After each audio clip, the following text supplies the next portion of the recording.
It seems no matter where you go or who you ask, there is always a story of something odd and unexplainable to be told. Whether it be bumps in the night, unknown creatures stalking your home, or something more sinister, these subscribers sent in their allegedly true, creepy experiences with things they just cannot explain. If you would like to share a story that you just can't explain on a future video, be sure to send it in to swampdweller.net or the email you can find in the description down below.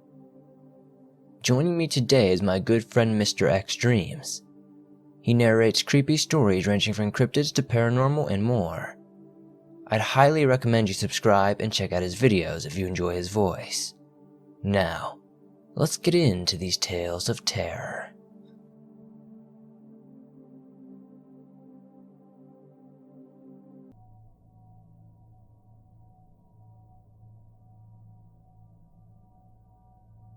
I have been having lots of nightmares over the years, and honestly, it's very terrifying.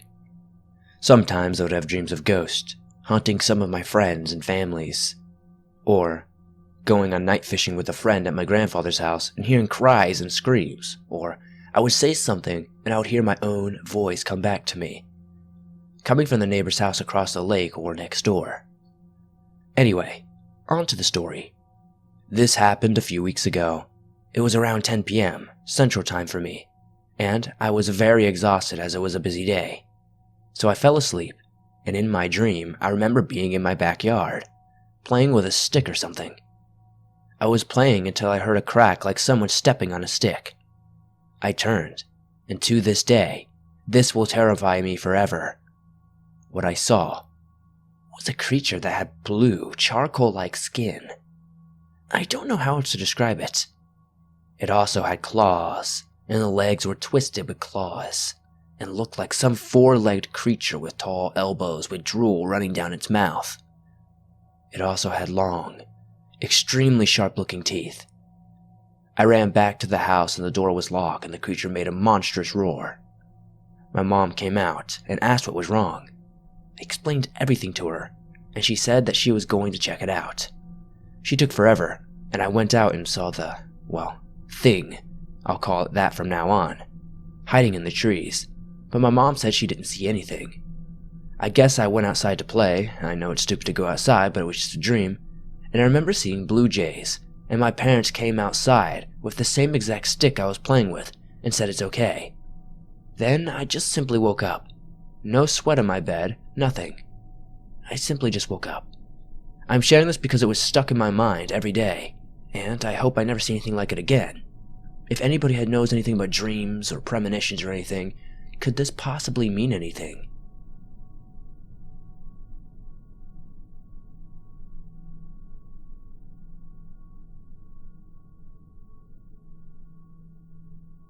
When I was about 12 years old, I was driving with my dad on a road from Window Rock, Arizona toward I-40 Junction near Sanders, Arizona, and this road is located on the Navajo Nation. All the reservation is trees and high desert, and houses aren't found for miles, and there isn't any electricity or running water. My dad and I were driving south, and it was snowing. It was about 2 a.m. We were driving for about 40 minutes from Window Rock, and my dad and I saw a woman beside the road with no shoes and no jacket. When we saw her, she was walking about 25 feet from the road. Damn, she must be freezing. I started giggling because I thought she was drunk or something walking in the middle of nowhere in the middle of the night. Then, my dad pulled over and to see if she was needing a ride or something. She was still walking, so my dad shouted in Navajo and English, "Hey, do you need a ride?" As soon as my dad yelled, she turned around slowly to look up at us, and her long hair was covering her face. You couldn't even see what her face looked like. Her hair was covering her entire face like a mop. She slowly started walking towards us, stepping on rocks and branches and snow. She walked up to the truck on the passenger side where I was sitting and just stood by the window for 15 seconds just staring at me. My dad said, "Open the door, jump in the back." As soon as I opened the door, she just took off running into the dark forest. My dad and I were stunned because it was freezing out there and there wasn't civilization for miles. So I just closed the door and my dad gunned it. We took off and thought, what the hell is her problem? Because she looked like a regular person. A couple of weeks later, my dad was visiting some of his friends who lived within 5 miles of the area, and my dad just mentioned what happened to them, and their faces just looked stunned, and they said, was her hair covering her whole head? And did she have no shoes? My dad said, yeah. Then they said, it wasn't a real lady, she's a ghost. My dad and I were pretty confused. She looked like a real person. My friends weren't surprised because the Navajos are used to hearing weird stories like that.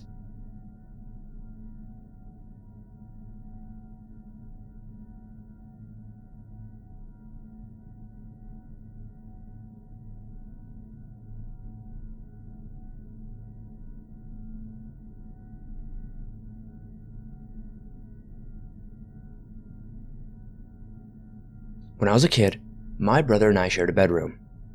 Let me set the scene. 2 beds, one on each side of the wall, a window between us at the far side of the room, and a closet which stays shut at night to the left of us as you walk into the bedroom. There's a dresser on each side of the wall as well. At the foot and between our beds we had an oscillating fan for the summer heat. One night we were sleeping. I awoke tossing and turning, and I kept hearing a mechanical clicking sound. I slowly and groggily turned my head towards the noise and saw our fan surrounded by a very large shadow, much larger than our parents. It was holding down the oscillating portion of the fan.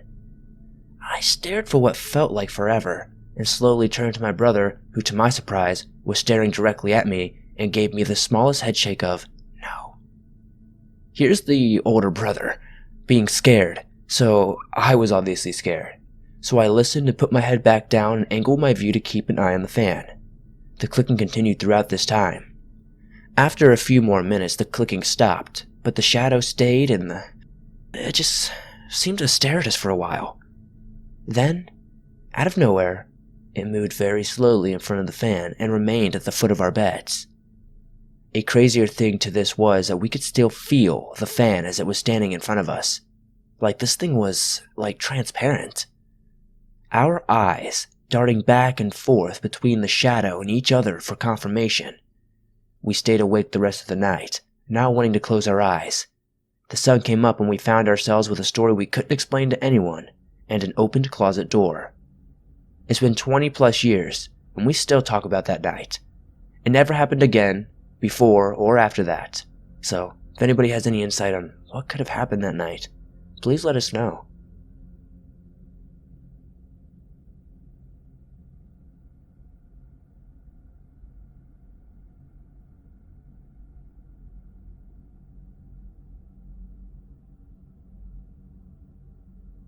This happened in Malaysia. I was a staff member of the university there. I got ill and was hospitalized. They put me in the staff ward, which was a large, rectangular room with 5 beds on either side. At the far end of the ward were single rooms. There was no one in the ward when I was brought in. They wanted to put me in one of those rooms at the end, but I asked to be put in the open ward because it was nearer to the nurses' station and where the facilities were. On my second night there, I noticed that the light in one of the rooms would turn on and off at night. I thought another staff member had been admitted, but when I went to the room, I found it neatly made up and empty. I observed the room for the rest of my stay, and the same thing would happen every single night. I also checked the room a few times to find it empty. I learned from the nurses that this was a regular occurrence, and they didn't take any notice of it anymore. A fellow staff member was admitted to the same ward sometime after. After I left, she was put in that room. She said one night she was woken up in the middle of the night. When she opened her eyes, she saw a figure in white floating above her bed. Strangely, she said, she was not afraid. She tried to see the figure's face, but she could not. After a short while, the figure turned and floated away, and then vanished. I asked around, but no one could give me a concrete explanation to these happenings. Neither could I find the name of the staff member who had died in the room because the staff ward had only been in that wing for a short while before I was admitted. Before that, the ward had housed various departments and other wards.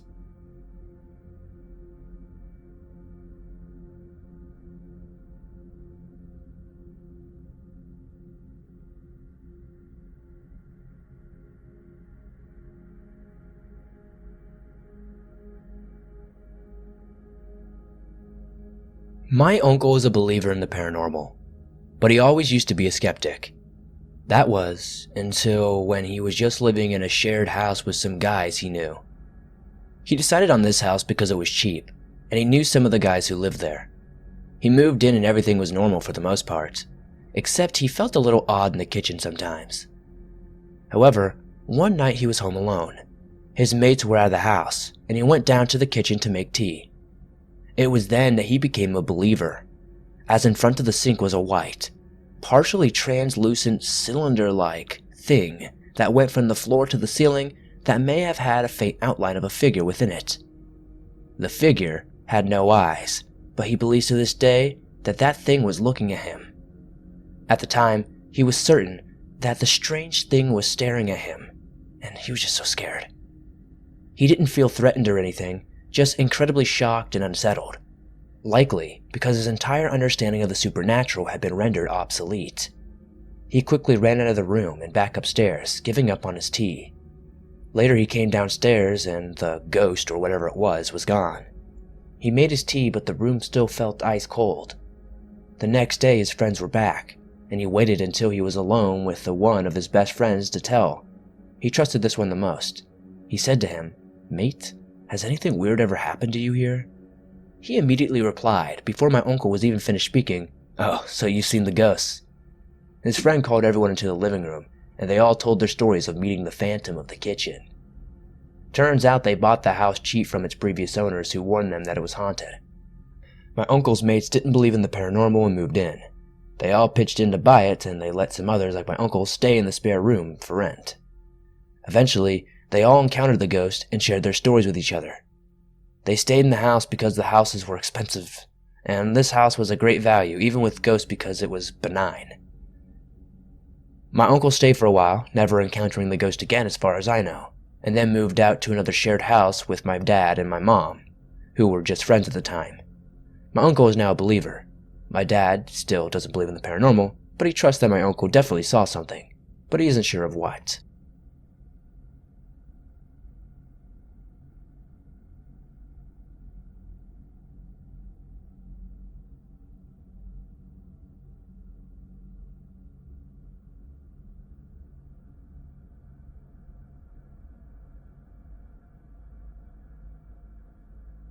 In 2012, I had suffered a stroke that had almost killed me. Apparently, I had even died for a few seconds. As I slipped away, I had felt an overwhelming peace overcome me, as I had never felt before. Things went black, then I was ascending above and I saw the city below. Next to me, I heard a voice from this orb of vari-colored lights that also had a mist coming off of it. It was a woman's voice, and she was telling me how excited she was to finally be with her family and see her mom and dad again. I started to feel unsure, and I told her I wasn't supposed to be here. Suddenly, I was standing in an otherworldly place that was gorgeous. All the structures and buildings were made of what looked similar to be marble, but it had an iridescent color between the marbling. The buildings were decorated with colorful stones and gold embezzlements lining the buildings and glass fencing. I walked along the path with my arms crossed and holding to my body. I felt lost, and everyone around me was chattering happily with each other in these otherworldly clothes of satin-like linens. Some people held hands and were close and joyful with each other. This place was absolutely beautiful. I came upon an old man who was sitting near a tree in what seemed to be a teaching class with people surrounding him. Some were sitting, and others were standing. He called me over to him. He was teaching the lessons of what looked like life and death. What it was originally supposed to be and how humans were supposed to be caring for the world and the inhabitants on it, but materialism had gotten in the way of other things. I felt an overwhelming knowledge come over me as he continued to teach this class about the world, the universe, life, and death. Everyone began to surround me, and the old man put his hand on my shoulder and said, "It's not your time yet. You will know when it is." The people from the class all came in and held me in a circle, and I was suddenly back. I opened my eyes and breathed in. I was alive, and back in my earthly body. This is how I came to believe in God, and also reincarnation. I don't claim a religion, because my beliefs are now a mix of things. Unfortunately, slowly that knowledge that was instilled in me slipped away over the years. but I still feel in the back of my mind. To me, religion became several fingers pointing at the same thing. I don't need a religion to dictate my relationship with God. If you're all wondering, I am 27 now and suffer residual effects and have been disabled, but I keep going. My body may not work properly, but my brain still does, and I focus on expanding my knowledge in various areas.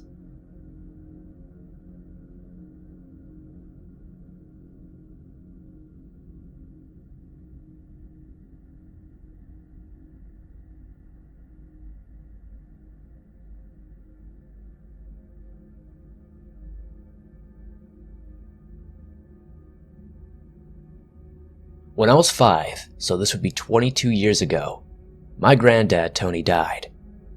A few things about my granddad. He smoked really strong tobacco, and my mom would tell him off for smoking in the house. He also loved to wind up my mom by moving her wedding photo, which was hung above the fire. Anyway, odd things started to happen about a year after he died. We would all smell his tobacco when we woke up in the morning, and when we came downstairs, my mom's wedding photo would be on the wall. Also, whenever his favorite football game was playing, our TV would change the channel when his team scored.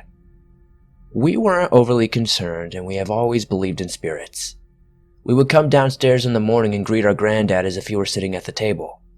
This continued until I and my sisters moved out. My mom moved out not long after we moved. We never actually saw him though. Fast forward 22 years and I have a daughter of my own and she is 8 now. The other evening, I was in my bedroom and my daughter was supposed to be asleep. I heard her talking. I got up to investigate, and as I made my way to her room, I could see that she was sitting up in her bed chatting away and explaining that she had done at school that day.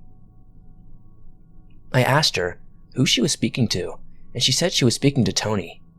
It took me a couple of seconds to process what she had said and figure out who Tony was. Obviously, I was only 5 when my granddad passed away, so we clearly never got the chance to meet my daughter. I didn't say anything about who she was talking to. I just stroked her head and told her she had to go to school in the morning and it was time to go to bed. I looked at the end of the bed where she was facing, and I did not see anyone. I'm not going to lie and say I was disappointed. The next morning I sat down and got a photo of my granddad. Now, my daughter has never seen a photo of my granddad. These are all kept in a box on the top of my wardrobe. I didn't say anything to my daughter and just left the photo on her kitchen table. She sat down for breakfast and let out a little squeal. She held up the photo of my granddad and said, "This is Tony. He comes to me sometimes and asks me about school. He loves it when we talk about books." It's strange, but I am extremely comforted by the fact that my granddad is still watching over us, and even watching over his great-granddaughter too.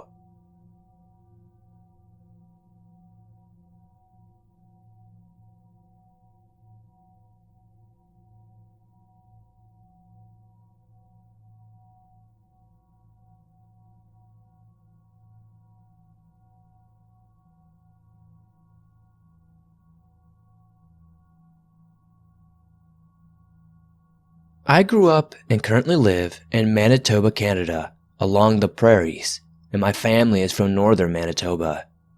During the tenure of my childhood, we were often told to not whistle at night. You can call spirits, as they'd say, especially if you were out late and the northern lights were present. This is due to the belief that when you whistle, 2 things can happen. They'll dance for you in different arrays of movements and fashion, or they will come down and take you away. These beliefs stem from the notion that the northern lights consist of the spirits of our ancestors and those who have passed on. If you whistle at them, it's almost as though you are inviting and giving them permission to take you to the spirit world, which ultimately means death.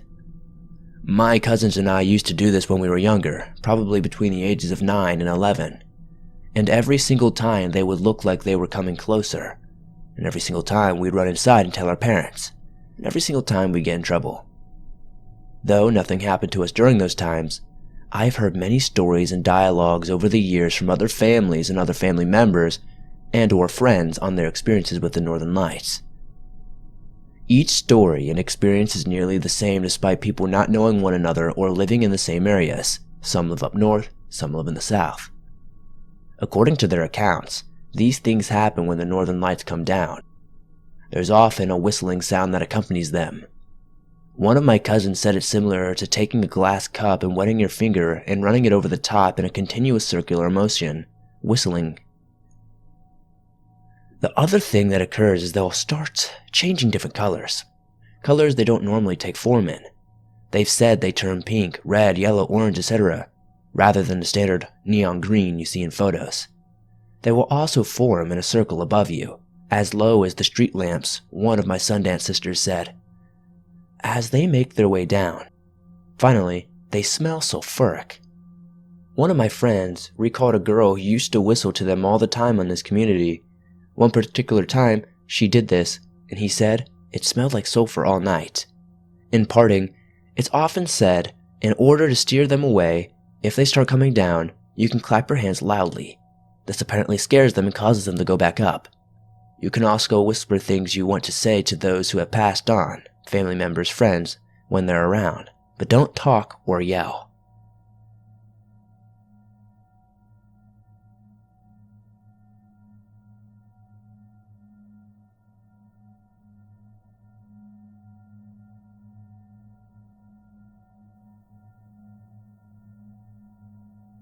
I was living in a downtown, in a posh area that had nice buildings that had a good restaurant next door.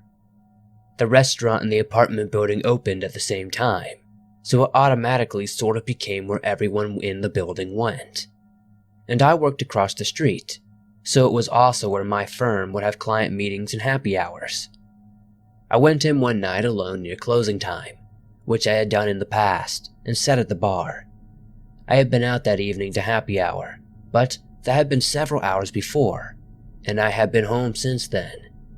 I ordered a steak dinner and a glass of wine, my favorite. I was familiar with the bartender because of the happy hours and one specific first date where the guy I was meeting, who was from Poland, recognized the bartender's accent as Serbian. They had some geopolitical banter while we had drinks, and the bartender seemed like an okay guy at the time. Mid-20s, average, nondescript. On this night, I'm sure we had some small talk while he worked, but I don't think I actually engaged all that much with him. I didn't even know his name. Anyway, halfway through my meal, I got ridiculously tired. Like, barely keep your eyes open tired. I asked for a box for my meal. He took a while getting it, but when he presented it, he told me he was walking me home. I said no thanks, but he insisted 3 more times, which at that point I probably could have used help walking, but was fully annoyed at being told someone was going to be walking me home. Not only was I clear he was not welcome to do that, I actually had a habit of never letting a guy walk me to my door. I don't like randos to know where I live, and I once had an acquaintance try to push in after, a cocktail party once. So yeah, there was no way this was going to happen, no matter what. I remember I got loud with my final no, and I took a few more sips of wine. Hey, I paid $20 for that glass and I was not going to waste it. As I stood to leave, he seemed a little taken aback. He snatched at my glass and said he was coming with me, so I remember that I simply left before he could do or say anything else. I made my way to the next door to where my apartment was and was going into the elevator. I could hardly walk. I felt beyond drunk.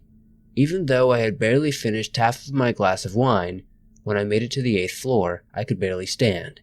I literally crawled from the elevator down my very long hallway, around the corner and almost to my door. When I got to within feet of my door, my legs had stopped working. I could barely climb up the door to insert the key, but somehow I managed.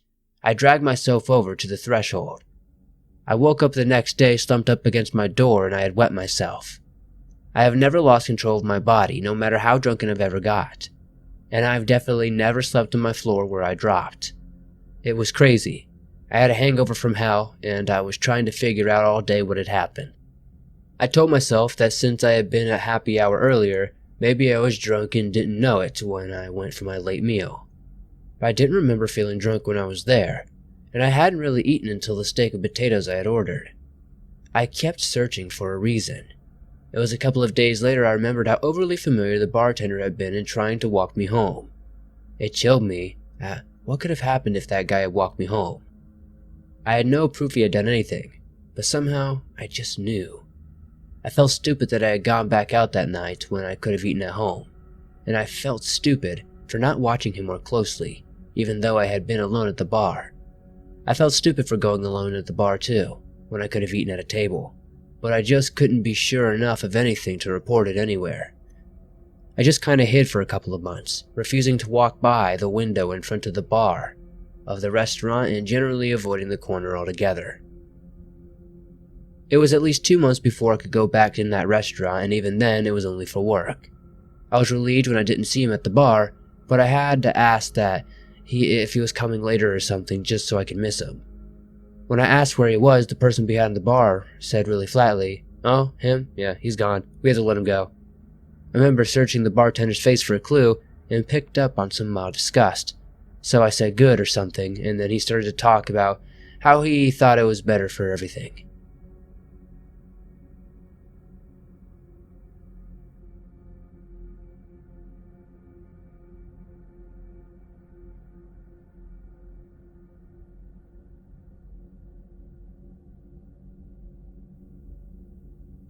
In July of 2018, my family and I went to my aunt and uncle's house in Maryland.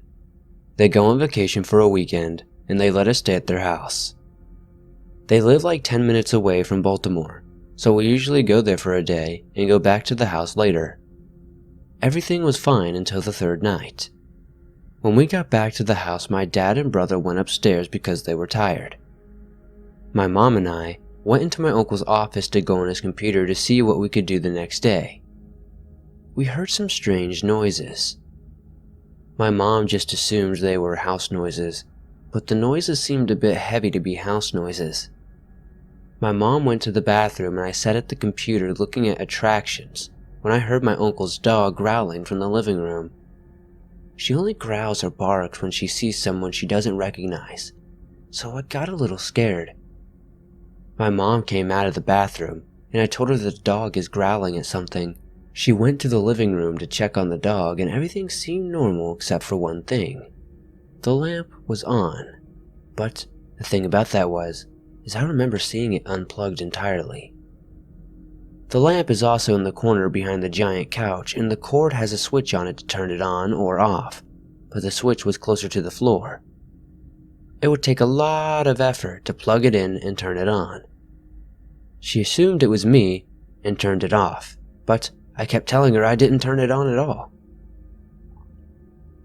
I decided to go to bed, which I kind of regret doing. I fell asleep pretty fast, but I woke up at 3 in the morning to a strange sound. I just kept hearing the squeaky mattress noise over and over again. I knew it wasn't my parents because I heard my dad snoring. I knew my brother wasn't making that noise because I heard him snoring as well. All of our bedroom doors were open, so it was pretty easy to hear, but I was the only one hearing it. I started hearing the dog growling viciously from the living room. I was covered in my sweat, and my fear was rising. I then heard footsteps coming from the attic right above my room. I was wide awake at that point, and was gonna wake up my parents, but since I was so scared, I didn't want to move. Eventually, all the noises stopped, but the dog was still viciously growling at something or even someone. She stopped growling after about 5 minutes. Everything was seemingly fine after that, but I had no interest in falling back asleep, and didn't get out of bed until I saw my brother get out of bed at sunrise. I asked him if he heard anything at all at 3 in the morning, but he said no. I also asked my parents if they heard anything, and they also said no. My mind was blown, and I thought I was going crazy. For the rest of the week, everything was fine, and that dog kept growling at something every once in a while. I kind of wish I got up out of bed to see what was squeaking, but I was also way too scared. I also wish I got up to see what the dog was growling at, but no way in hell was I going to go up into that attic. I don't know if I was just hallucinating, witnessing paranormal activity, or what, but I definitely don't know, and it definitely was not a dream.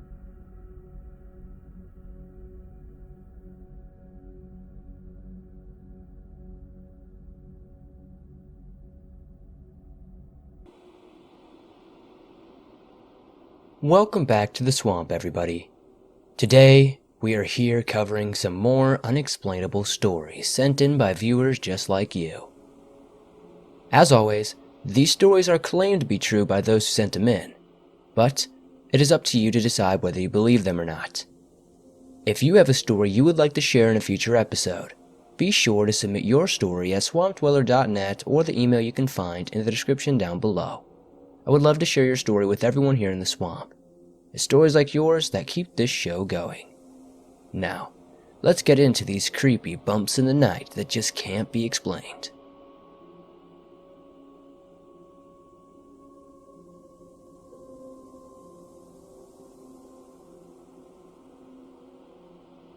I've never been very big on the paranormal aspect of life.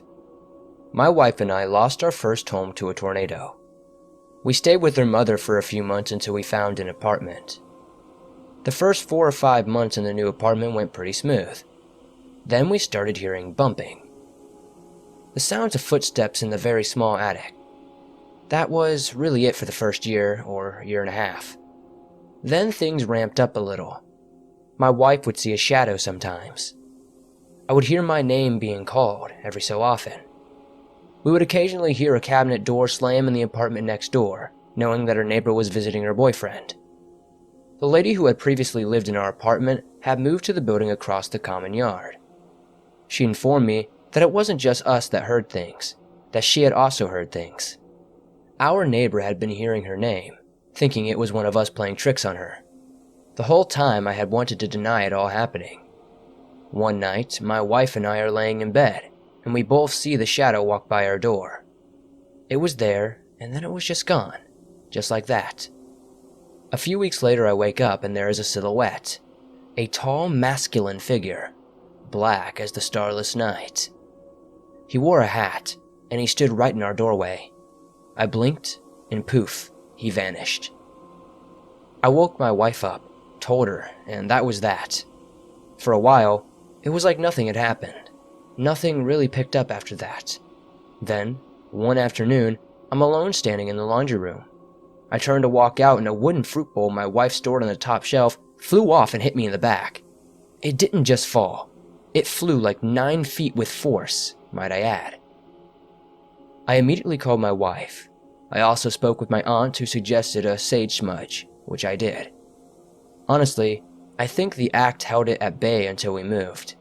The only reason I'm posting this is that last night I made the comment that since we moved into our newly built house in January 2017, I haven't heard my name being called. I hadn't heard footsteps or cabinet slamming. I hadn't seen the silhouette man or a shadow, and I'm thankful for that. My wife responded by informing me that another neighbor in the apartment complex had contacted her, on behalf of the lady that moved into our apartment after we left, and told her they were still experiencing those same exact things.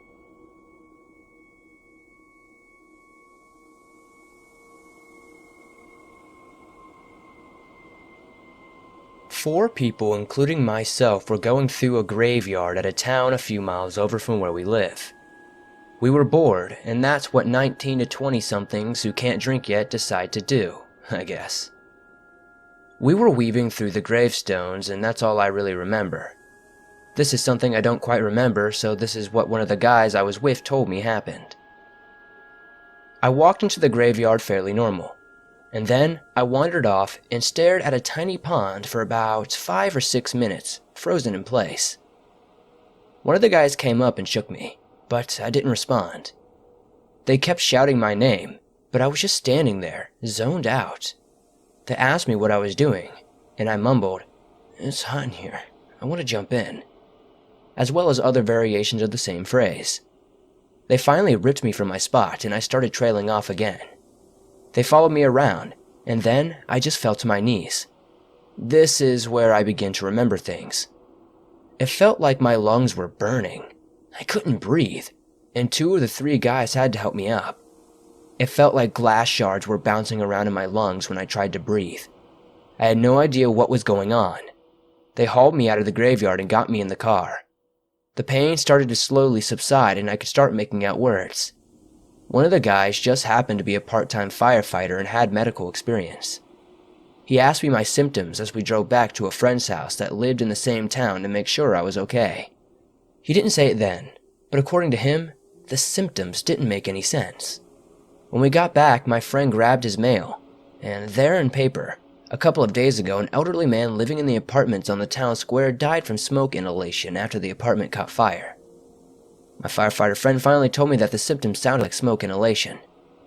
To this day, can't really explain that.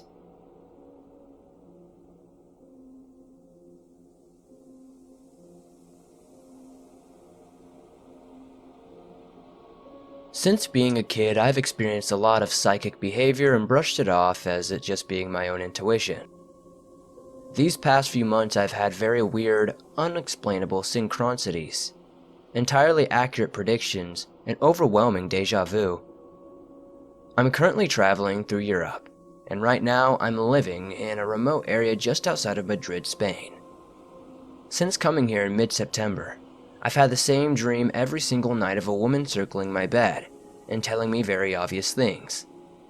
These things were simple things such as my window is open, my blanket has fallen off, my curtains aren't closed properly, etc. When I wake from the dream, these things she tells me are all true, but weren't when I first went to bed. It always felt very realistic, but as a person who regularly sees or communicates with spirits, I brushed it off as a spirit trying to be helpful. Skip to 2 weeks ago. So I work for a family, and I take their kids I look after to their after-school clubs. While at the sports center with the youngest at around 6 p.m., the mother and the eldest kid are at home, just the two of them.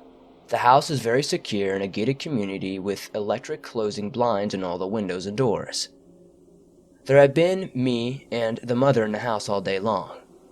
When I returned home from taking the youngest kid to her skating class, the mother and the eldest kid tell me they don't think I should stay in the room that night. They were both very visibly freaked out by something, so when I asked more, they eventually told me. The eldest kid was studying in a room across the hall from mine when she heard a loud clatter, and when she looked up, my wardrobe doors flew open. She screamed and called for her mother, thinking there was a home intruder. They searched the house top to bottom 4 times and there was no sign of a break-in, and certainly no sign of anyone but them in the house. I wasn't too worried about this as I know there was definitely some sort of presence in my room, and it probably wanted the attention from the kid. Before bed, I did a basic, "you're not welcome here" talk to whatever was in the room, and I got a feeling of dread from doing it. I brushed it off and went to sleep. The dream of the woman telling me things never happened. Instead, I woke up to a man standing over me with a grin on his face. He shouted, "You're the one who isn't welcome," and then let out a really deep growl. I was so scared by this I turned my light on, straight away, and rang my parents back to England for some reassurance. The time was 4:24 a.m. Since this incident, I have felt watched and very uneasy in my room, and have noticed things going missing. The dreams of the female spirit are lessening, and the amount of nightmares I'm having are increasing. After all of this, I think this man that I saw is causing it.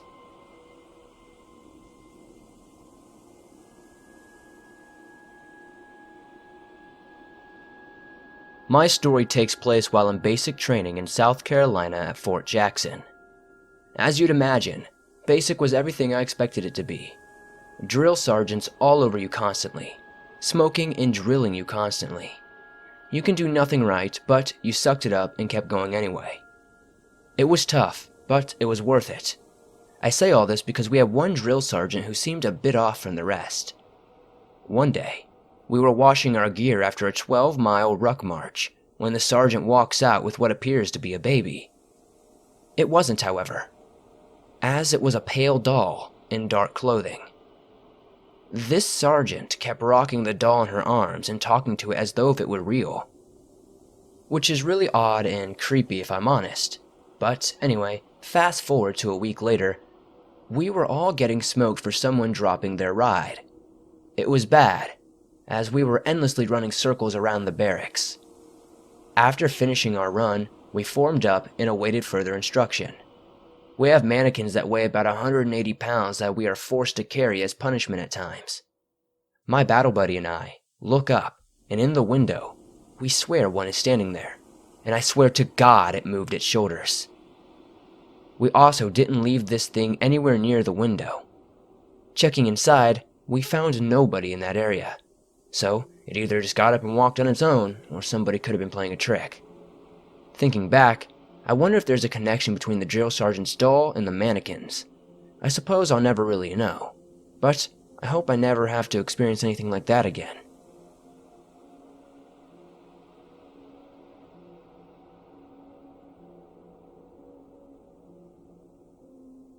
I'm not sure what this thing is, and I won't claim I have a clue. All I can say is my friend and I were contacted for predator removal. Something was getting at this elderly couple's calves at night, and my initial thoughts were no big deal. Bears and mountain lions were pretty common in the southwestern Oklahoma area. We get over there, and that's when we notice they've got these calves in a fence that's about a half a football field long and damn near 10 feet high with barbed wire lining the top. I get to thinking, Jesus, think they've got a little bit of overkill on the protection. I'd realize soon enough why they did this.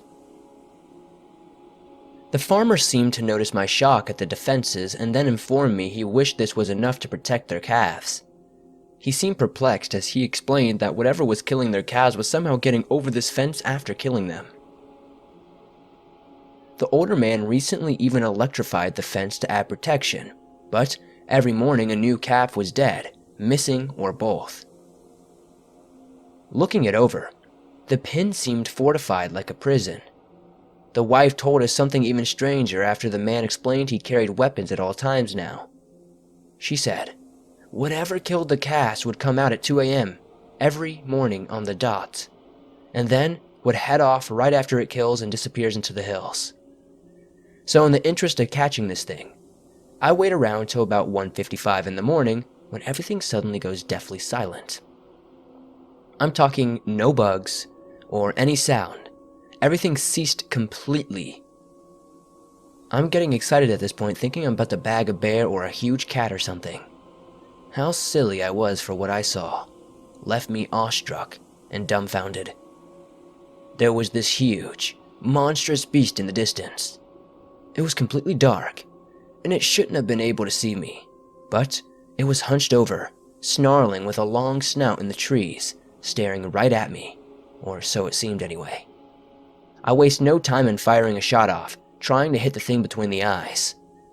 I then drop to the ground, and before I could grab my walkie, the thing is on all fours and on the run.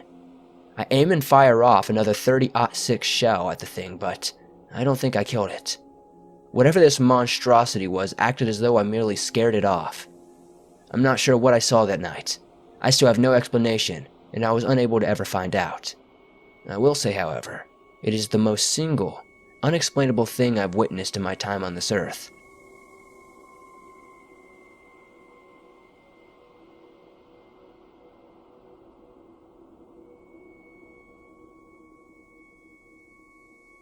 I used to live in President Jackson's former home. This obviously lends itself to many cool and historical facts, but it also tends to lend itself to some interesting and creepy history. To be frank, we believe this could have been the site of a slave burial plot. Why do we think this? Well, it's been the site of more than a few odd encounters we've had when living there. A small story was one day when my dad was napping. He kept feeling a tugging at his blankets. He initially thought it was me and told me to stop. I obviously wasn't there, and when it continued happening, he shot up and tried to catch me in the act of the joke. The only problem being, when he opened his eyes, there was no one in sight. A short time after this event, he was going about his day when he saw a black, shadowy figure in the corner of the room. This is something my friend had seen in the kitchen as well. Hell, I'd even seen it once or twice out of the corner of my eye while wandering the house. As time went on, other strange happenings occurred. My mom's doorknob would rattle from time to time when no one was around. A more recent occurrence was when I was chilling in my room, when a snow globe flew off my desk and hit the floor, shattering it. I jumped up at the sudden nature of it all, but it wasn't necessarily threatening, I think. Just a bit more surprising. Still kinda scary though. I will note, however, the previous incident seemed more violent than the other occurrences we've had in our home. That said, nothing violent has happened since, and we've taken to naming the spirit of the place Charles. However, he seems friendly for most of the occurrences, but the situation was still unnerving.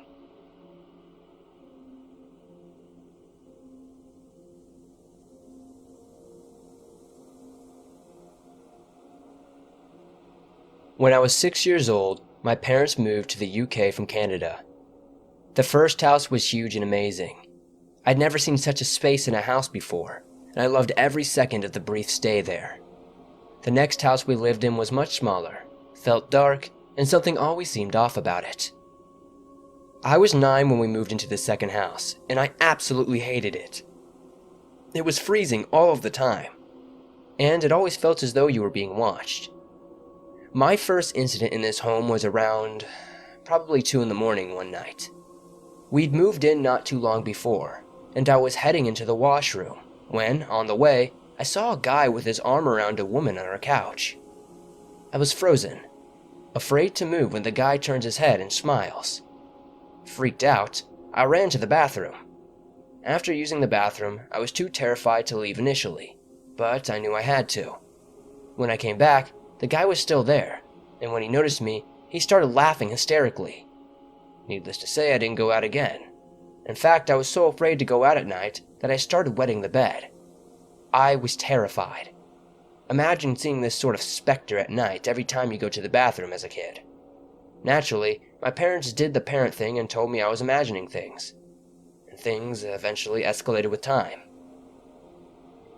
One morning, I awoke to see an older woman in a Victorian dress walking down the hallway and knitting. I gasped and she simply looked at me and went through the wall. On another morning, I awoke to a lady with her long hair in my mom's nightdress, and assuming it was my mom, I tried to give her a hug, but my arms went right through her.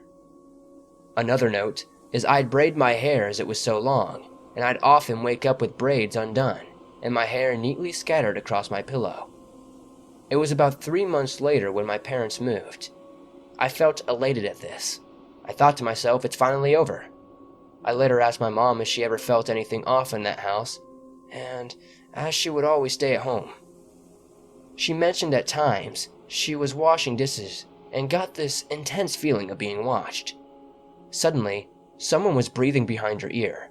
Then an old man coughed in her ear one time. Spinning around, she saw nothing, and only heard the toilet in the bathroom flushing. This led my mom to grab her purse and leave her house, as she was afraid to be at home alone that day. This also, thankfully, led her to talking to my dad and convincing him to move. My mom was so freaked out, she even apologized for not believing me about my encounters. Thankfully, we live in a new place and have yet to find any unwanted visitors.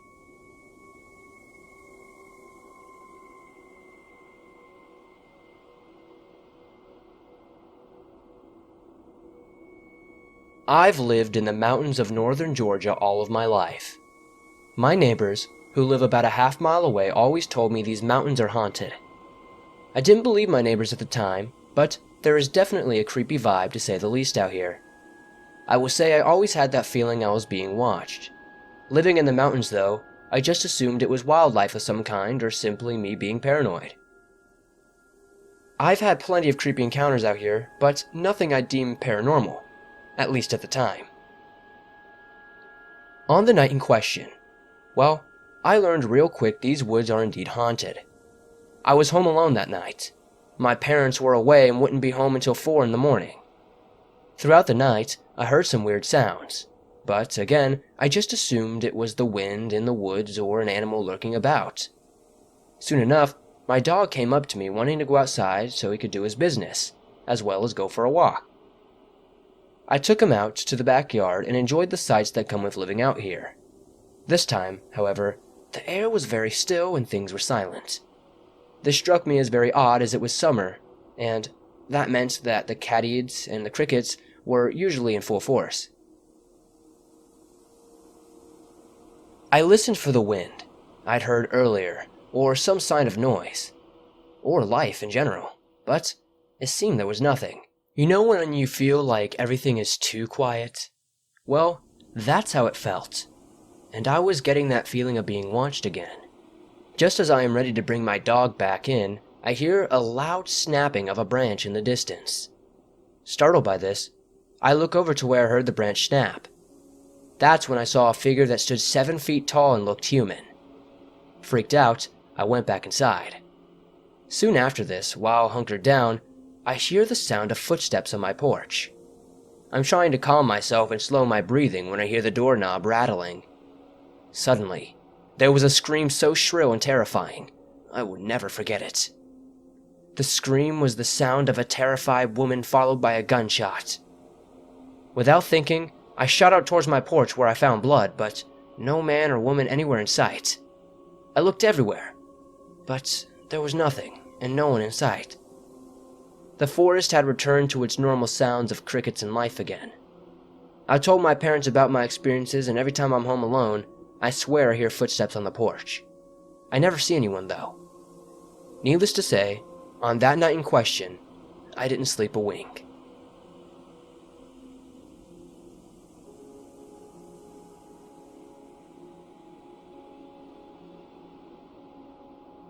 This is one of the rare paranormal experiences I've had in my 21 years of life. At the time this story happened, I was 11 and living in Illinois, roughly 2 hours outside of Chicago. My sister had just been born a few months before, and my mom went out with friends quite a bit while my dad was away home working. This left myself, my little brother, my little sister, my uncle, and my bubby, which is Yiddish for grandmother. It was late at night, and everyone was sleeping but me. I was watching Goosebumps in the family room while my bubby was asleep on the couch. As I'm watching the show, I suddenly hear a low knocking on the front door. Curious and a little hesitant, I went to the front door and opened it to see who was knocking. I found it odd that someone would be knocking at almost 11 at night anyway. Opening the front door, I see 2 boys at the door. One looked to be 14, while the other looked to be around my age. They were both in hoodies and jean pants. The oldest did the talking while the youngest stared silently and almost nervously. I remember getting this feeling that something was off, but I listened anyway as the older one spoke and said, "Evening, sir. We aren't from around here and are lost. Can you please let us into your home to make a phone call so our mom can pick us up?" Puzzled, and not really buying the story, I turned down their offer. After turning them down, the oldest kid became more insistent that they really just wanted to use the phone. I said once again, more firmly, no. The moment I was saying this though, I looked down to see my hand slowly moving toward the screen door handle, almost of its own free will.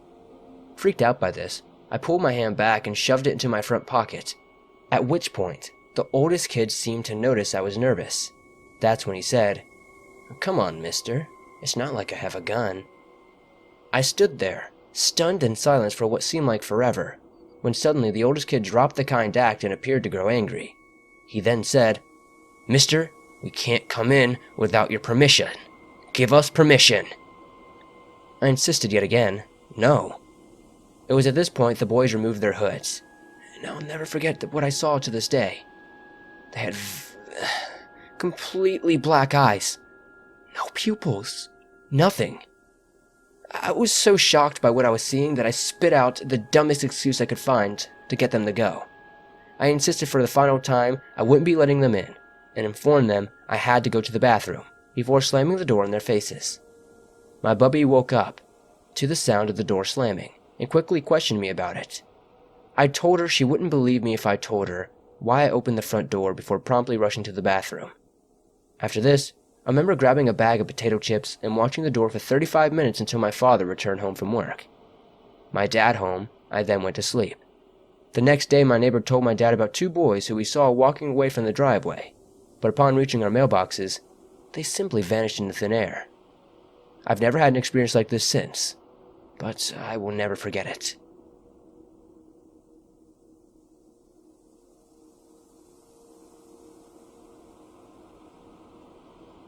About 15 years ago, I was working at a nursing facility that was set up inside an old hospital. It was the town's main hospital at one time, but had fallen into disrepair. The owners of the nursing home purchased the building and fixed up the first 3 floors. The first floor wasn't remodeled and was used to only be storage. Since the staff had no reason to go to the 4th floor and the maintenance crew was still working up there, the main elevator was programmed to only stop on the first 3 floors. The maintenance men had a service elevator that they used to access the abandoned space. One night, I was tricked into being the building supervisor. One of my jobs was to go to all of the floors, including the top one, to check for eloping patients. When I got to the elevator, I pressed 1, 2, and 3, then stopped on each floor to begin checking. When I finished the 3rd floor, I pressed the button for G, the ground floor. Oddly enough, the elevator started going up and not down. My heart started racing because I didn't push the button. When the doors opened, the floor was pitch black. I poked my head out and gasped. Someone pushed the button to catch the elevator. The down arrow was lit up. I jumped back onto the elevator and started hitting G. I got off on the ground floor and got on to the service elevator. When I reached the 4th floor, all of the lights were now on, and the unit was a wreck, with debris scattered everywhere. I jogged down the long halls checking for stray patients or squatters. Just as I was approaching the nurse's station, I had a clear shot of the elevator. The power went out. I yelped and ran to the elevator and got on. I pressed G and held my breath. Suddenly, the desk light inside the old doctor's office clicked on. I hit the button repeatedly and returned to my floor. The elevator continued to stop on the cut-off floor, as did the power outages on that unit. Since there were no cameras at the time, I'd fib and say I checked the floor. I just stayed on the elevator and then did head counts. I did this until the day I quit, but I never set foot on the 4th floor again.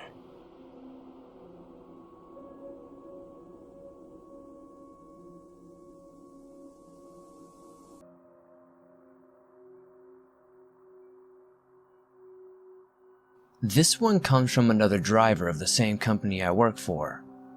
A little background on Paul. I feel is important to this story.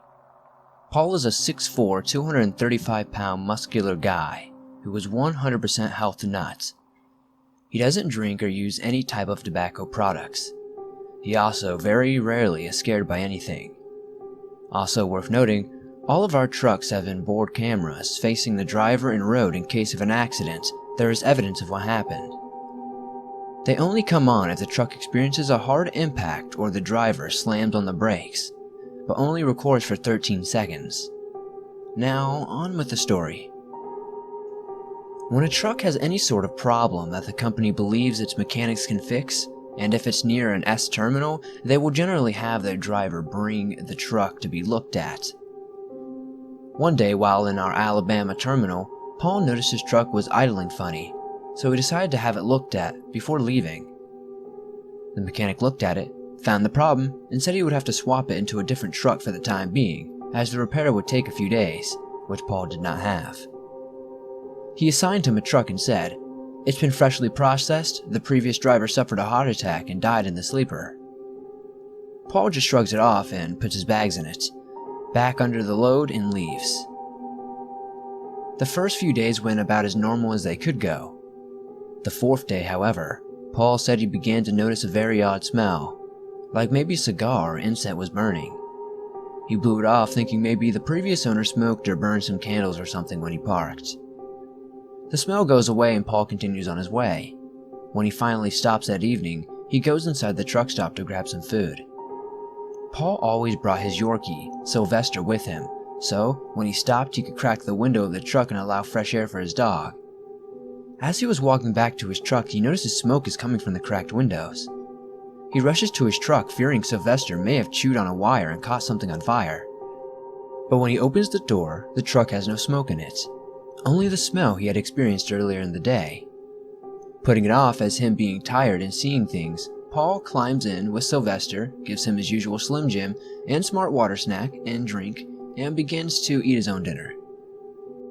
After eating, he closes the curtains that wrap around the cab, blocking out anyone from outside being able to see in. He proceeds to lay down and watch a movie on his tablet. After a while, he begins nodding off and he hears the curtains move. Popping his eyes open, Paul noticed the driver's side curtain is slightly open. Thinking wind is coming from the cracked windows, he closes it, rolls the windows up, and goes to lay back down. He finally falls asleep and wakes up at 2 a.m. to the smell again, but this time, smoke is visible through the lights that crept through the small cracks of the curtains. Paul jumps up and looks around, but there aren't any visible signs of a fire or anything that could produce smoke. Thinking he was hallucinating, Paul lays back down to go back to sleep when he hears a very raspy male voice whisper, "Help me." Now Paul is beginning to become concerned and realizing it may not be a hallucination he's experiencing. But remaining optimistic, he puts it off as he's still being an hallucination and rolls off over to go back to sleep. Paul wakes up to a sudden jerk of the truck rolling over. He sees the camera light indicating it's recording. It still smells like the strange smell, and he sees the smoky haze. Thinking he has been hit by another driver backing into the spot next to him, he pulls the curtain, but he sees nothing. The parking lot is dead. Suddenly, the phone begins ringing. It's the overnight safety manager, Kate, calling. Paul is thinking that they are calling to see what happened. He answers by saying, "Hey Kate, everything is okay." Kate frantically shouts at him to get out of the truck now. "Don't think about it, just get out of the truck." He grabs Sylvester, climbs out of the truck, while yelling, "Kate, what's going on?" He asks her confused and still half asleep. "Paul, there is a man in your truck. You didn't see him?" He assured her he is the only person in the truck, and even goes back inside to show her nothing is there. Kate says, "Give me 1 second and I'll FaceTime you and show you." He accepts the FaceTime and sees the computer screen with the video feed from his truck. Kate starts the video and immediately notices a large transparent man sitting in the passenger seat staring at him as he sleeps. Extremely unnerved by this, Paul immediately jumps out of the truck yelling. Kate asks if he can see any more of our company trucks in the lot, as it's near a terminal and generally has more than 2 of our own trucks there. But Paul was too shaken up to be able to notice anything. Knowing he would only be able to drive again within the hour, he asked Kate to send a request for him to go home into another truck. Once he found her, she was very pale and noticeably distraught. Paul asked her what was wrong and she showed him a picture of the last driver. He was an identical match to the man watching him sleep and frequently smoked brandy-flavored Black and Mild cigars. Paul immediately transferred to a new truck, making sure its last driver was still living.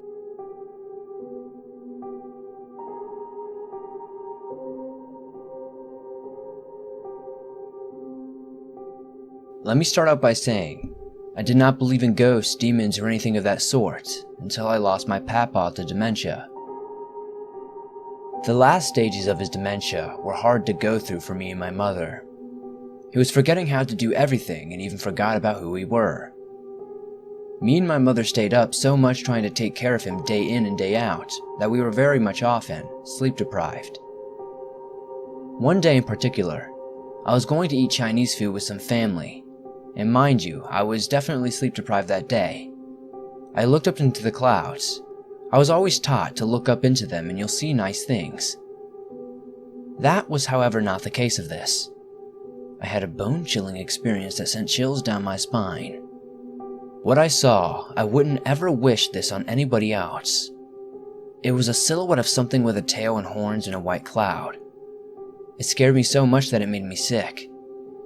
I saw this a week prior to my papa's passing, which made me feel even worse about the situation. I refused to leave my papa's side. I wouldn't let him see me cry though. When it came time for his passing, a day or so before, he said he saw a light or a knight and looked directly behind me at our door. I watched him pass away, and it hit me like a ton of bricks. I watched his spirit go, and the message he left me was "I'm sorry," and then he was gone.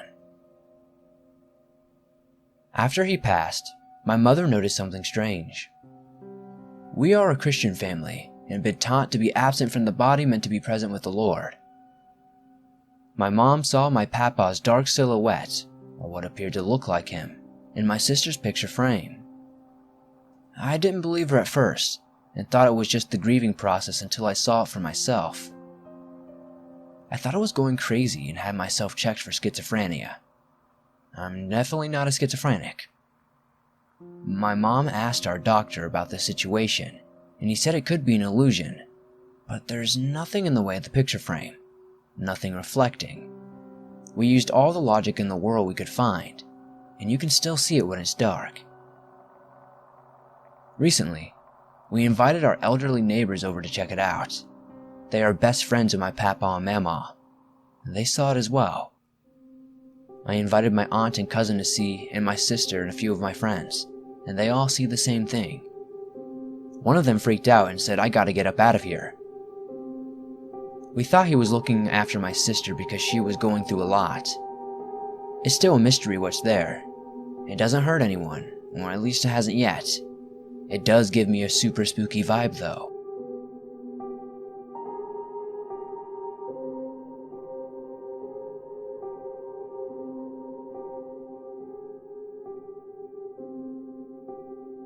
I was always a skeptic when it came to UFOs. I never really believed in them as much as I did with the usual cryptids like Bigfoot, werewolves, and other beasts. With UFOs, I always thought they were helicopters or CGI or maybe even Chinese lanterns or something along those lines. But that all changed one night. On April 26, 2014, my mom and I were coming home from Altoona after eating out, and it was about almost 9 o'clock at night. Now, if you're familiar with the roads in Pennsylvania, you'll know that there's a lot of curvy roads and hills. We were coming down a hill just on the outskirts of Cassandra. At the bottom of the hill is an old gas station that went out of business years ago, and to the right is a tavern. I was watching the road in case any deer jumped out in front of us. My mom suddenly said, "What's that?" And I looked to the right to see a bright light in the sky, motionless by a streetlight near the telephone wires above the tavern. My mom slowed down, and we both stared at it to see if it did anything. Sure enough, it did. It moved into 2 smaller lights and dimmed a bit. Then, the strange lights changed to 4 and aligned into a straight line before expanding into the shape of a triangle. A few more lights appeared, and some changed colors to blue or red. The colored lights flashed a little, and the strange thing was, they were at an impressive size. I was absolutely mesmerized, and didn't even think about taking out my phone to record it. While we stared at the UFO, we went through a tunnel. When we emerged out of the tunnel, the thing was gone. My mom and I couldn't believe what we saw. Please keep in mind that I've known and lived in this area for 17 years. I've never seen anything like that in our area before. It's a small town and we don't have any cryptids around. At least I don't think so. I don't really talk about it much because people will think I'm crazy. I've tried talking about it once at a school, but they still didn't believe me. They said it was probably a helicopter, but it couldn't have been. The object was silent and didn't make any kind of noise. I never spoke of it after that, though. I didn't let it get to me. It did bother me for a little bit that my classmates didn't believe me, but eventually I got over it because they never believed anything I said anyway. Every time we drove past that same exact spot, I always watched the sky to see if it'll ever return. I am definitely not a skeptic of UFOs anymore after that incident. They're definitely out there, and I just wish I knew what they were doing.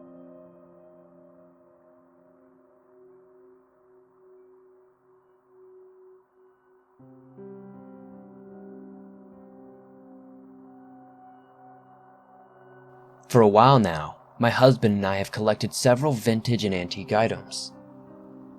But for the past 6 years, I've been collecting vintage and antique dolls.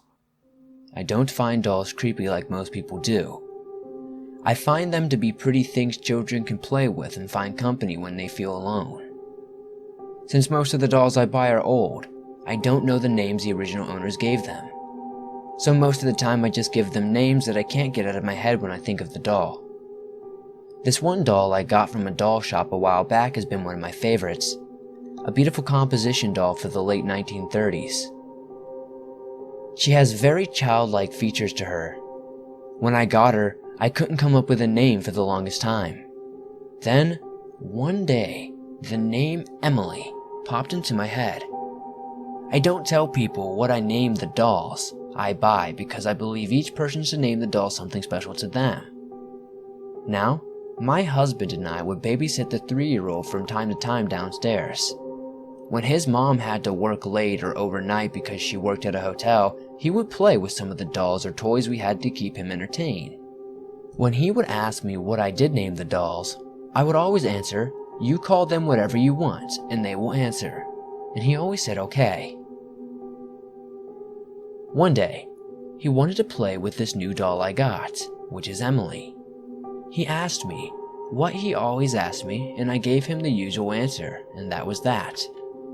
The following day, his mom asked me if I can go with them because she had doctor's appointments and wanted company. I said yes, of course, because I saw more as a friend than a neighbor. My husband had the day off, of course, and he came with me. He said he wanted to take the little one to the toy store. So we all went together. While waiting for my friend, her son was reading the children's book that were there. One of the book was a beach book. All of a sudden, this little one was telling us while pointing to the book, "Look, that's Emily." I asked who's Emily, and he said the little doll that you let me play with yesterday. I asked who told her the name. He said, "Oh, she did, and she said she's very happy to be living there." I gave a look of shock to my husband. We didn't talk about it until we got home. We decided to keep the doll in a case just in case the little girl's soul was trapped in the doll. But we have noticed that all the dolls in the same room do get moved the same way all the time, except for Emily.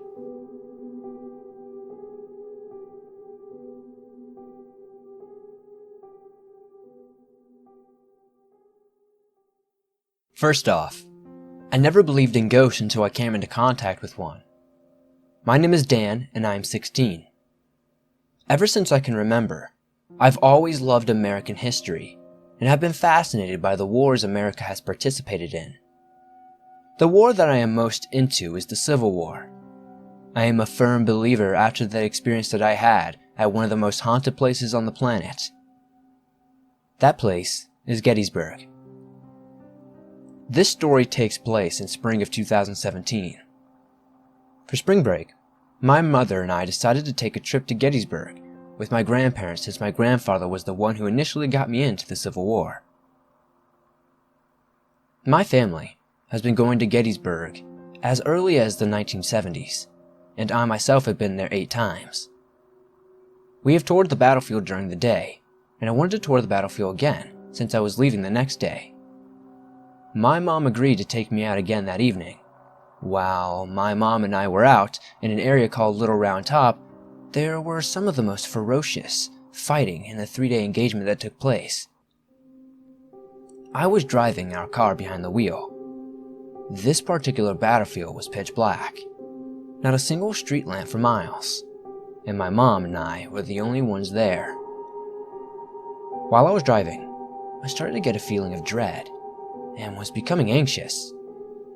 I could only see what was in the darkness ahead of my headlights. The darkness engulfed us as if we were driving into a black hole. All that we could hear was silence. As I came up to a crossroads, I got a sense of fear and looked to my left. As I looked out, I am sure the color of my face drained out and I had a look of stark terror. Outside to my left, about 50 feet out, was the gray, semi-transparent torso of a Confederate soldier. He wore the typical kepi-style hat with the gray outfit that was typical for the time of battle. I was unable to see his face or his legs because the apparition only appeared from the waist up. He was stopped in the middle of the road, just walking toward us. The time I spent staring at this figure felt like hours, but had only been a few seconds. As soon as I came to, I turned the car right and sped out of there. Thanks for reading my story. If any of you have ever experienced anything like this around Gettysburg, please, I'd love to hear your story.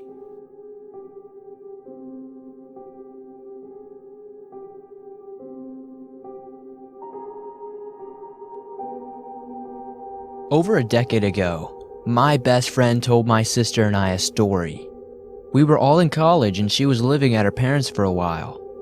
They live not too far outside the city, but it's a hilly farmland, so most of the houses are pretty far apart. A family friend lived in a house across the field from them. This is what she told us. Her friend cut across the field the other night to come over. It was a clear night and a bright moon. All of a sudden, a huge shadow flew overhead, completely covering the light from the moon, so he claimed. The shadow flew straight to my best friend's house. Shaken, he continued on and once at the house, told my friend and her family what he had seen. That night, or a couple of nights later, my best friend saw a dark, three-dimensional blob hanging from her ceiling. It was darker than any shadow in the room. It hung down like a half circle or a raindrop. She saw it every night. When a light was on, there was nothing. She spent days moving things around in her room and outside her room, but that shadowy blob remained there. It didn't scare her, but she felt it was watching her. She was just started sleeping with her bedside lamp on to try to help her feel better. My sister and I thought it was a weird story, but, whatever. About 2 years later, I had completely forgotten about my friend's story. I was home alone from college for summer and had to stay in my brother's old room. Things were fine for a week or two, but one night, as I was falling asleep, I saw a three-dimensional blob sticking out from the seam where the wall meets the ceiling. It was darker than any other shadow in the room, and I had the strangest sensation that it was looking at me. I was very irked, but not afraid. I moved things around inside the room and out over the next few days, but always it was in the same place. I started sleeping with the bedside light on, and I would turn it off for a while to let my eyes adjust to each night to see if it was still there, and it was. Then after about 2 to 3 weeks, when I saw it, I found it had moved up toward me, still along the seam, about 3 feet. After that, I just kept the sort of light on. I was in and out of my room for several years, and I had never had a light off. I finished school and moved here and there, and any time I ever had to stay in that room, there's some kind of light on. I did check again though, and every now and then, over the past 5 odd years, I haven't seen it since. I never saw it in any other room or place that I lived. Final notes. The shadow the friend certainly saw could have been an owl, but he wasn't sure. But who really knows? My friend and I gave a cute name after I remembered her story and I told her I saw the same thing. Again, we got the impression that it was just curious and looking at us, but not up to anything sinister. I'm not a believer in shadow people or creatures, but honestly, I don't know how else to describe this blob.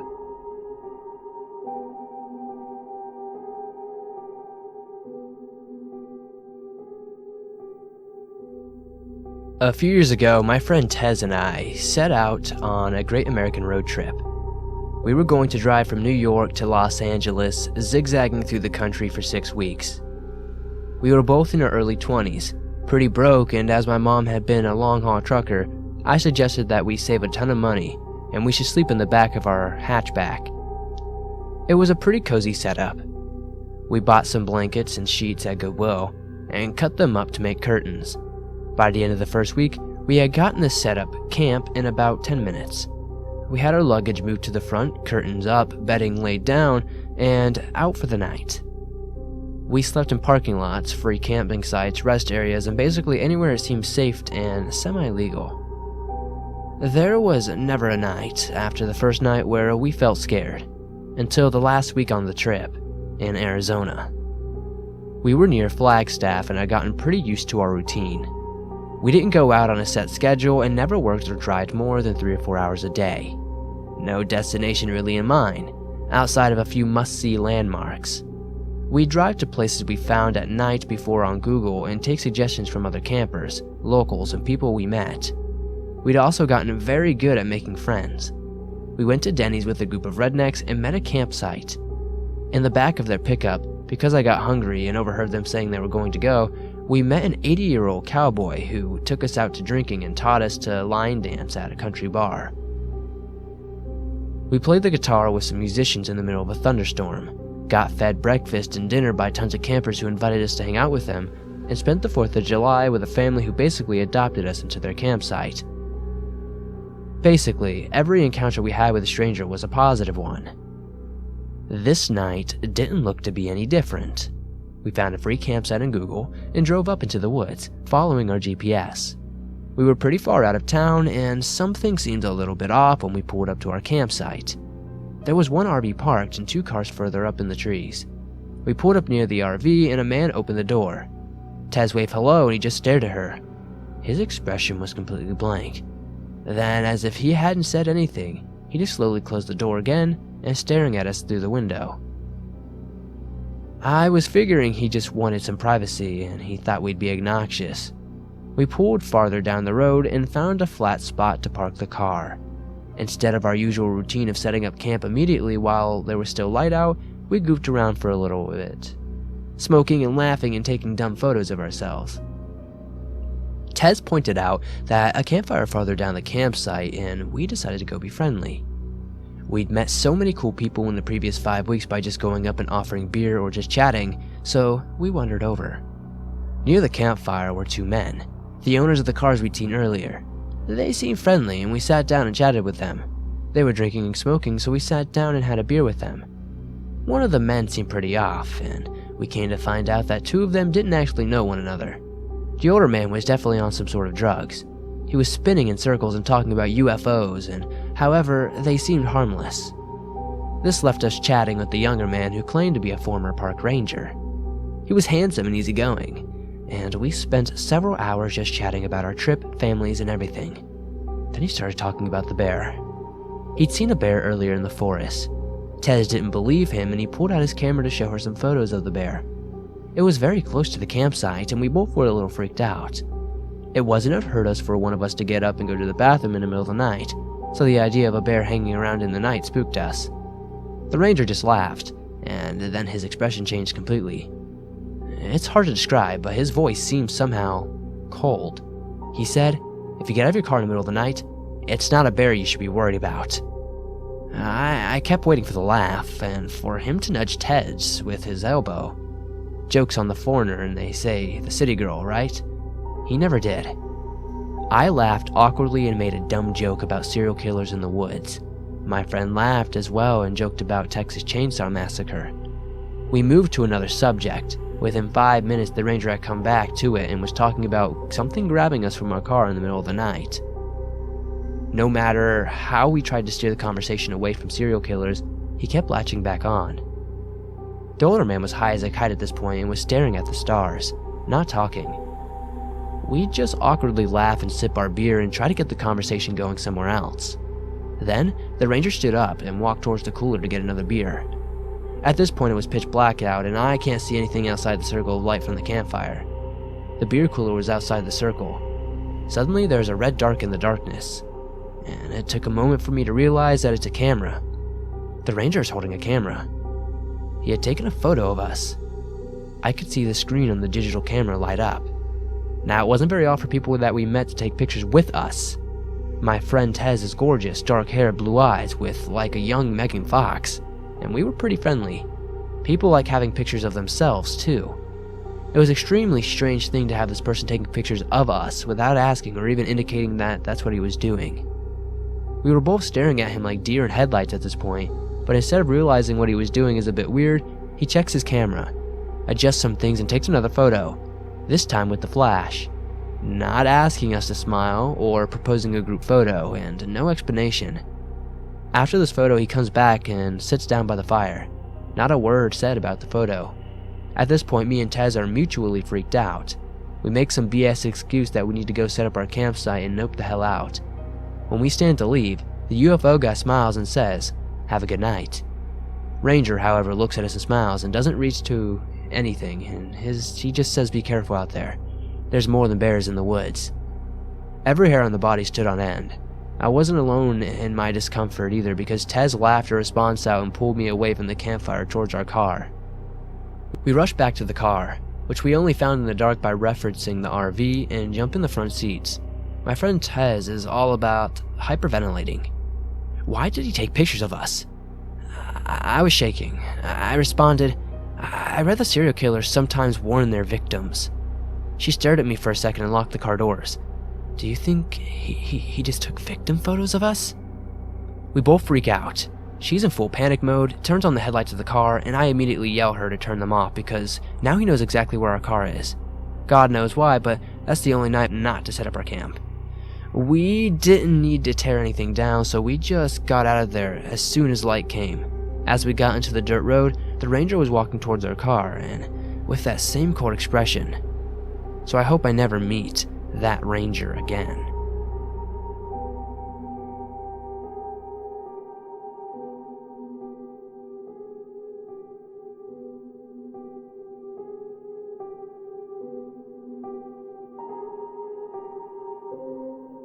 Three years ago, my girlfriend and I decided to hike up near her parents' place in Oregon when we went to visit them for a week.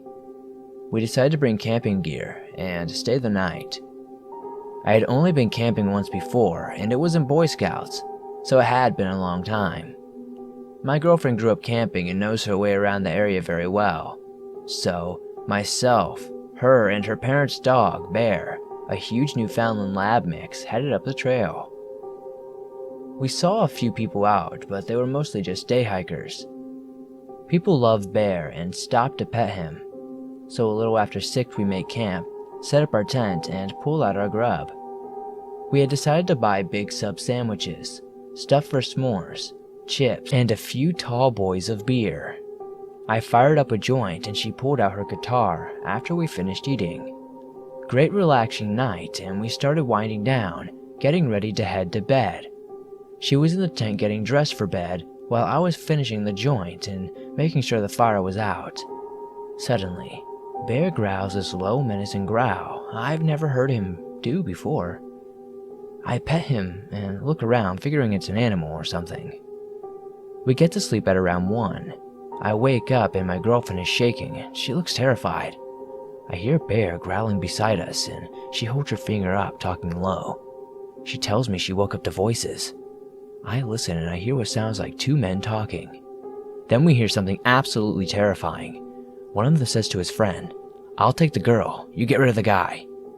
I knew we were screwed. We had no weapons of any sort. My girlfriend unzips the tent and Bear rockets out. I've never seen him move that fast in my life. I hear one of the guys yell, "Oh shit!" and I hear Bear snarling and growling and I hear them running.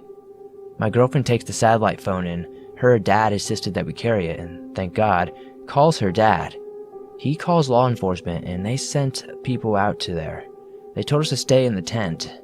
Bear comes back out of breath with no sign of the guys and we wait for the ranger. When they show up, they find no sign of the guys, save for truck tires and some cigarette butts.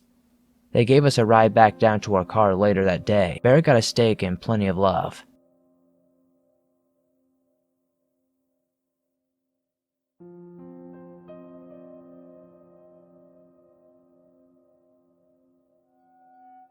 I am a female. It was Thursday and I had an alarm for 6 a.m. because I had school.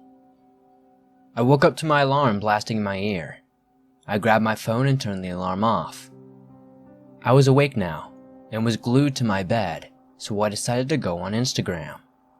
That's when I saw it. Someone standing 1 foot away from me. My vision was a bit blurry, but I could see what she was wearing. She had long hair and a nightgown with flowers. Her legs were so pale. She was in front of my brother's bed, moving side to side gently while looking at me. I was paralyzed. I couldn't move. I went under my covers and started rubbing my eyes when I accidentally scratched myself. That's when I realized I wasn't dreaming. I pulled my covers off and she was still there. All I could do was call for my brother's name. For my brother's privacy, we'll just call him Jack. I whispered while crying, "Jack, use your flashlight." I said this about 5 times while crying louder. He heard me on the 6th time and he woke up and grabbed his flashlight. That's when she vanished and my dog woke up. I was still scared and crying. I told my brother what happened and I still went to school. When I came back I told my mom, and what she said still gives me chills. She said a woman had died in our house. She used to live with her son. When she died, her son moved away and my mom rented the house. I'm no longer comfortable being in this house alone.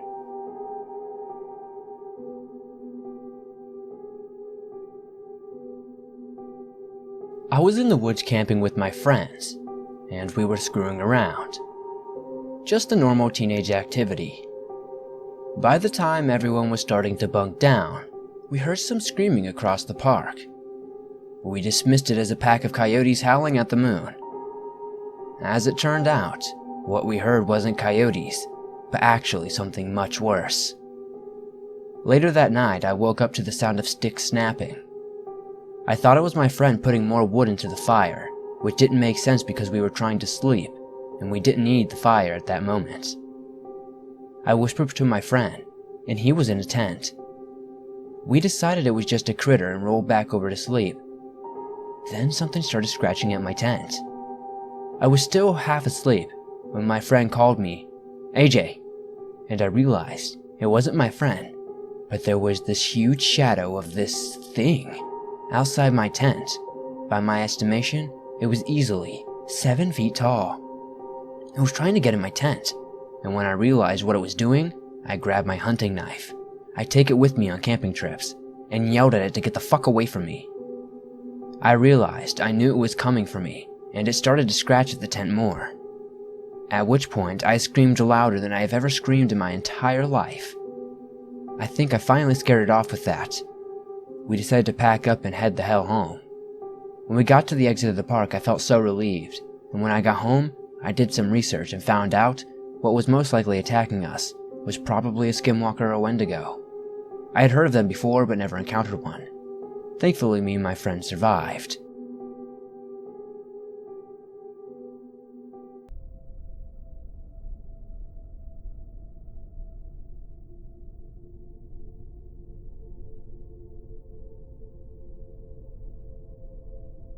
This all happened when I was roughly 5 or 6 years old. I remember it like it was yesterday, and the memory of it will live on with me forever. For starters, you need to understand my bedroom, as a child, was extremely well lit. My room had 2 windows that faced toward the street with a street light just across from them. This meant I could generally see light. Regardless of it, I had another light source on in my room all the time. This relaxed me, as it was pretty much like having a nightlight, which we all know as kids keeps the scary stuff like monsters away. That said, one night, I awoke to this feeling of someone close to me. I felt that if I rolled over, there would most certainly be someone there. As any child who awoke to such a feeling might do, I shut my eyes real tight and froze in fear.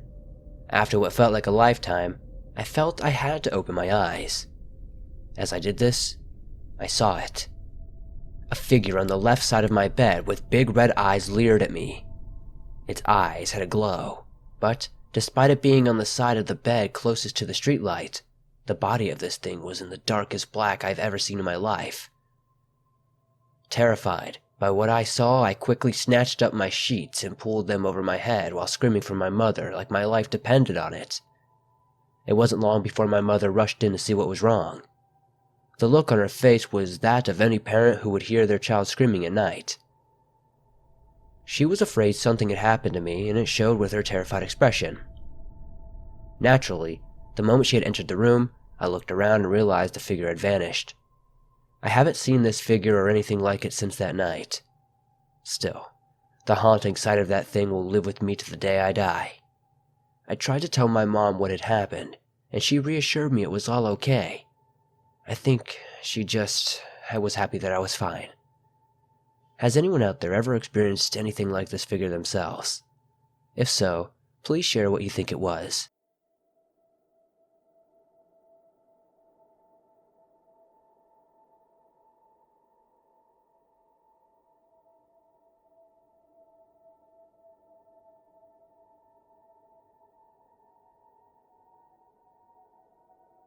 My living situation was tricky. My daughter's mother had kicked me out and moved some dude from the Midwest into our home. I'm not dwelling on that, just explaining why I was sleeping on a couch for that time, as I had several roommates at that time. One who we'll call Chuck. Had a girl, Molly, always around. So one night, we had some friends hanging out. Our friends, Brian and Lily, were hanging out as well. We were drinking tea and talking about the Blair Witch movie and how crazy people went over it. It was then that Brian said, "Hey, has anyone taken David to the haunted beach?" Everyone got real quiet. Chuck spoke up. "I don't think anyone has." Me being into the paranormal had my interest immediately piqued. "You want to go?" I said to no one in particular. It was late, around 2 a.m., but everyone was pumped up on caffeine, and we all thought it would be a great idea. Chuck told me I should bring something for fighting the demon. We all grabbed our spiritual gear. Well, those of us who had some, and I grabbed my sword. Yes, I have a sword. I used to banish evil spirits or demons. Brian had some prayer beads or something, and Chuck and Molly did some kind of prayer, I think, in front of Chuck's little Wiccan shrine. I didn't notice Lily do anything unusual, but she did check out my sword with a "really?" look on her face. After that, we all hopped in Chuck's car and were heading south. We went south of Burlington a few miles. I won't say where because some of the events happened. I don't want people screwing around there. The night was calm, very serene with a cloudless sky and twinkling stars. Brian and I were stargazing out one side. I think we were all trying to get in the right frame of mind. Well, everyone except Molly, and she was really going because she didn't want Chuck going off without her. We got within a mile or so of this beach, and that's when things started going haywire. A freak storm rolled in out of nowhere, and the rain started coming down in sheets. We had tornado-like winds. Branches were being torn out of trees and dropping down all around the car. Chuck pulled over like nothing was out of the ordinary and said, "We're here." I held my sword by its scabbard in my left hand as I got out of the car. Branches were still being flung at the car as I moved away toward the beach solo. Lily and Brian moved to catch up with me. I felt like there were eyes on me, so I asked, "Anyone else feel it?" Brian replied, "Like we're being watched?" Lily nodded. "Okay, I wanted to make sure it wasn't just me." We went down onto the beach, and in the middle of it was the biggest maple tree I had seen since moving to Burlington. It was so large, the three of us couldn't put our arms around it. The tree was putting off a sadness. That's the only way to say it. It was just an overwhelming feeling of sorrow. I looked out at the lake. Normally it was a very placid body of water, and I kid you not, there were foot-high waves rolling in and crashing at the shore. Smiling, Chuck said, "Don't go in the water. A lot of people have drowned here over the years. Apparently, the beach likes to eat young people." It was weird how he smiled at the water. The beach and forest were both going nuts, but he seemed to have some private joke going on. He pointed a little further south and said, "The bridge is the worst though. I think that's where the main demon lives." Molly didn't want to have anything to do with that bridge. She was acting very frightened, and Lily and Chuck decided to stay on the beach with her. Brian and I went to inspect the bridge. It was a very old, covered bridge, the kind of picturesque Vermont is known for. We stood in front of the bridge for a few minutes, the rain dumping down on us like mad. We looked to each other, seeing who would take the first step onto the bridge. I took a deep breath, nodded, and stepped on. It was like entering a new world. There was barely any sound on the bridge. We could see the rain still coming down out either side of the bridge, but we were like in a vacuum. The hair on my body stood up. I felt like dry lightning crossed my skin as I walked further onto the bridge. I got about halfway onto the bridge when I heard Brian laughing softly, but he got louder as he started moving closer. "Brian," I said, but he continued laughing like he didn't hear me. I tried again. "Brian," I said more forcefully, but he still didn't stop laughing and walking toward me in the middle of the bridge. Something was not right. I could feel it. My right hand grabbed the handle of my sword, and I unsheathed an inch of blade. "Brian," acted as if he had been struck, and took 2 steps back. "Brian, breaks free, or I will cut your arm off," I heard myself say, not knowing if I would strike down my friend. He staggered back and held up a hand. His one foot stepped off the bridge, and he said, "Dave, help me." He was struggling to talk, and with his other hand started grabbing at his neck. I ran headlong into him, grabbing his waist and dragging him off the bridge into the rain. He started to get his legs back under him, but I had to help him walk back towards the beach. We heard Molly screaming. Lily was helping Chuck drag her up the beach. "What in the world?" I yelled over the rain to Lily. Molly said she felt hands on her neck, then started having trouble breathing. We were all standing together, so I handed Brian off to Lily and I unsheathed my sword. Suddenly, the rain stopped. I whirled the blade over my head, and as I did, I felt like I was cutting webs or strings or something. Brian and Molly seemed to get their faculties back. Chuck watched me in disbelief. "Everyone in the car, now!" I watched everyone get in the car, and I was the last one to get in. As soon as I closed the door, the rain began to fall again. Chuck started to talk about what had just happened, and I told him to drive. We got to the same area about a mile off, and then the rain was just gone. There were no clouds anymore, and the wind died. I found myself gazing at the stars again. Everyone started talking about what had happened. I was already thinking about my next trip out there.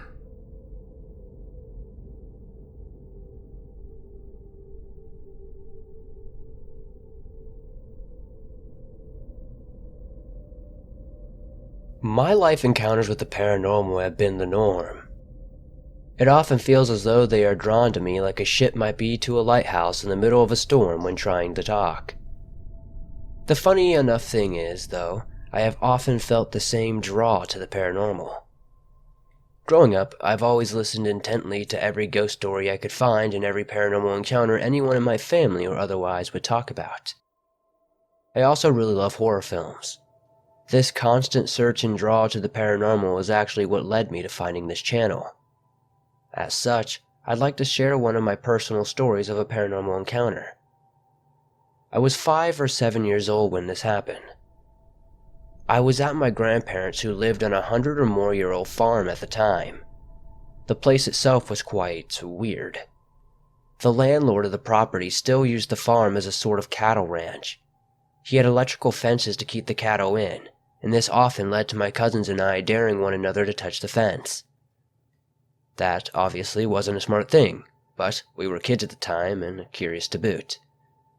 Anyway, along with security to keep the cows in, there were also about a half a dozen abandoned buildings in and around the property.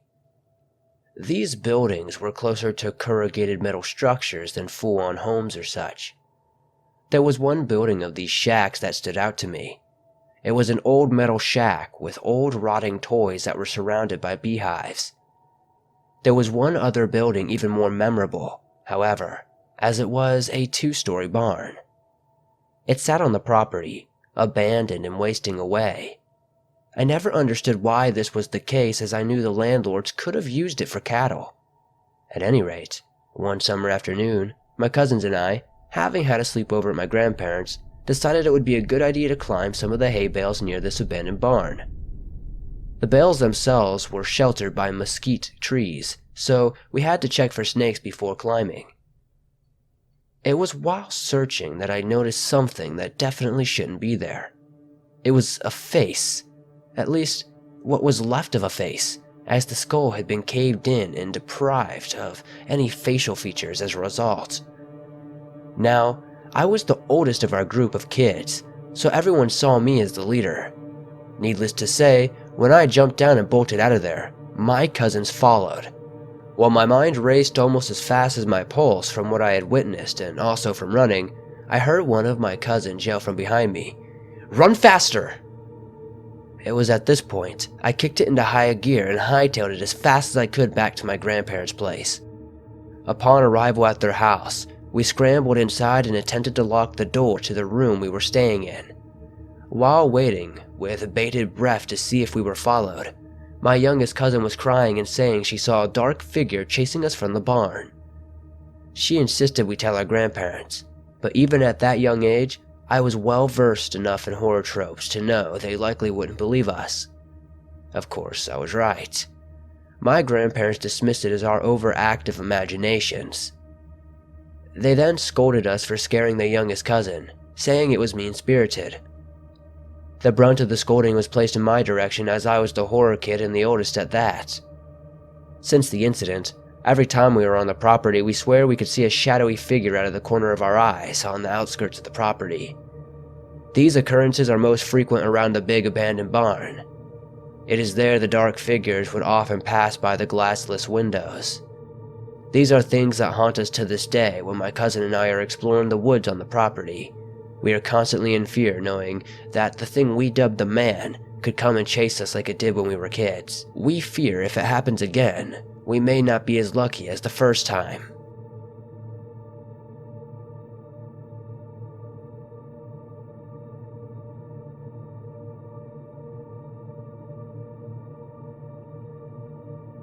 This happened to me when I was 16 years old. It was the most terrifying and traumatic event in my entire life and honestly changed my life forever. I was living with who I guess you'd call my foster mom in a 3-story apartment building in a small city called Salem, Virginia. The building had 12 apartments and no name to my knowledge. My biological little sister stayed with us occasionally, and my foster sister had a tendency to move in and out with my 2- and 3-year-old nieces, as well as my 10-year-old nephew depending on her mood. Other times she just dropped them off in the middle of the night for whatever reason. All this will be more important later on. So I found out I was pregnant at the age of 16, which needless to say, pissed my foster mom off. She eventually got over it after a few months and was very understanding throughout this ordeal. I started suffering from sleep paralysis when I was just about 5 months along. It only happened when I slept on my back, so I did everything I could to avoid doing so. Not only would I be awake and completely immobile, but a 6 to 7 foot being, cloaked in all black, would always seem to accompany this already terrifying event. It would appear across from whatever room I was sleeping in and slowly make its way over to me. It didn't walk, it just kind of glides over me. It would then outreach its, I guess you would call it an appendage, over my swollen abdomen. Now the only way I could make this thing go away and break the paralysis would be if I focused on moving something small, like my big toe or something. It got to the point that I was too scared to sleep in my own bed. So after 3 months of this hell, my only solution to not end up being on my back and having this waking nightmare continue was to sleep on the couch with my back towards the upright part of the cushions. I tried telling my foster mom why I was making our living room couch my new bed. She was never one to believe in the paranormal, but she saw how miserable and utterly exhausted I was and just went with it. This would be the first and last night I slept on the couch. So, my sister had a friend staying over with her this particular night. I told my sister what was going on and told her and her friend they could just sleep in my room. I'm not sure what time I woke up, but somehow I managed to wind up on my back again. By now, I knew the routine and was getting pissed off behind it. Here I was 8 months pregnant and hadn't had a peaceful night's sleep in 3 solid months. I was determined to not let this thing get the best of me, so I shut my eyes as tightly as I could and focused as hard as possible moving my big toe. After about 30 seconds, I broke free from the paralysis and sat up as quickly as my pregnant Betty will allow. The light above the stove was on, so I wasn't in complete darkness. I was exhausted, however. I rubbed one of my hands across my face and something caught my eye coming out of my foster mom's bedroom. My foster sister must have dropped the kids off again, I thought. From where I was sitting, I thought it was the 3-year-old. She had on a light blue nightgown that went past her feet. Her long, dark brown hair seemed to be ever darker in the dimly lit room. She was heading to the bathroom. "Dee, honey, do you want me to turn on the bathroom?" My words got caught in my throat because by now she had completely turned around. This was not Dee. This was not my other niece either. Where her tiny, beautiful features should have been, a grayish-black haze was in its place. She began to walk closer. All I remember doing is pointing at her and screaming. The faceless child stopped walking towards me and cocked her head to one side as she slowly backed away from me. By the time she was backed all the way up to the bathroom door, my little sister and her friend were running out of my room to see what was wrong. My sister was the first. I was still screaming and pointing behind her. She paused for a moment and looked behind her. Her face turned pale and she ran to me screaming, "Sissy, why doesn't she have a face?" over and over again. By the time my foster mom had gotten to us, the faceless girl disappeared into the darkness of the bathroom. My foster mom later told me I was screaming, "Walk on, leave us in peace." I just remembered screaming and having a sickening feeling that this child was going to hurt my unborn baby. A month later, I had my sweet baby boy. 13 days after that, I had to give him back to God. He never even left the hospital as he died of viral sepsis. The doctors told me it was very rare for a healthy baby to catch something like that, and yet he did. I've wondered my whole life about the faceless girl and why out of all the years we lived in that apartment she had never been seen. Oddly enough, the neighbor, whose bathroom wall was attached to ours, confessed to my foster mom of seeing a faceless child as well. Not long after telling my foster mom this, she died of brain cancer. Was the faceless girl a ghost, an omen, a demon, even? I guess I'll never truly know. What I do know is I need answers. After 21 years, I still need some kind of closure with this. I recently moved back to Salem, and I think I may go back to my old apartment building to see who lives there now. I don't know if I'll have the actual guts to go and knock on my old apartment door, but that building is still there and full of tenants. If I do decide to go back, and I don't know, play detective, I'll update you. If not, then thank you for taking the time to read what has taken me 21 years to get off my chest.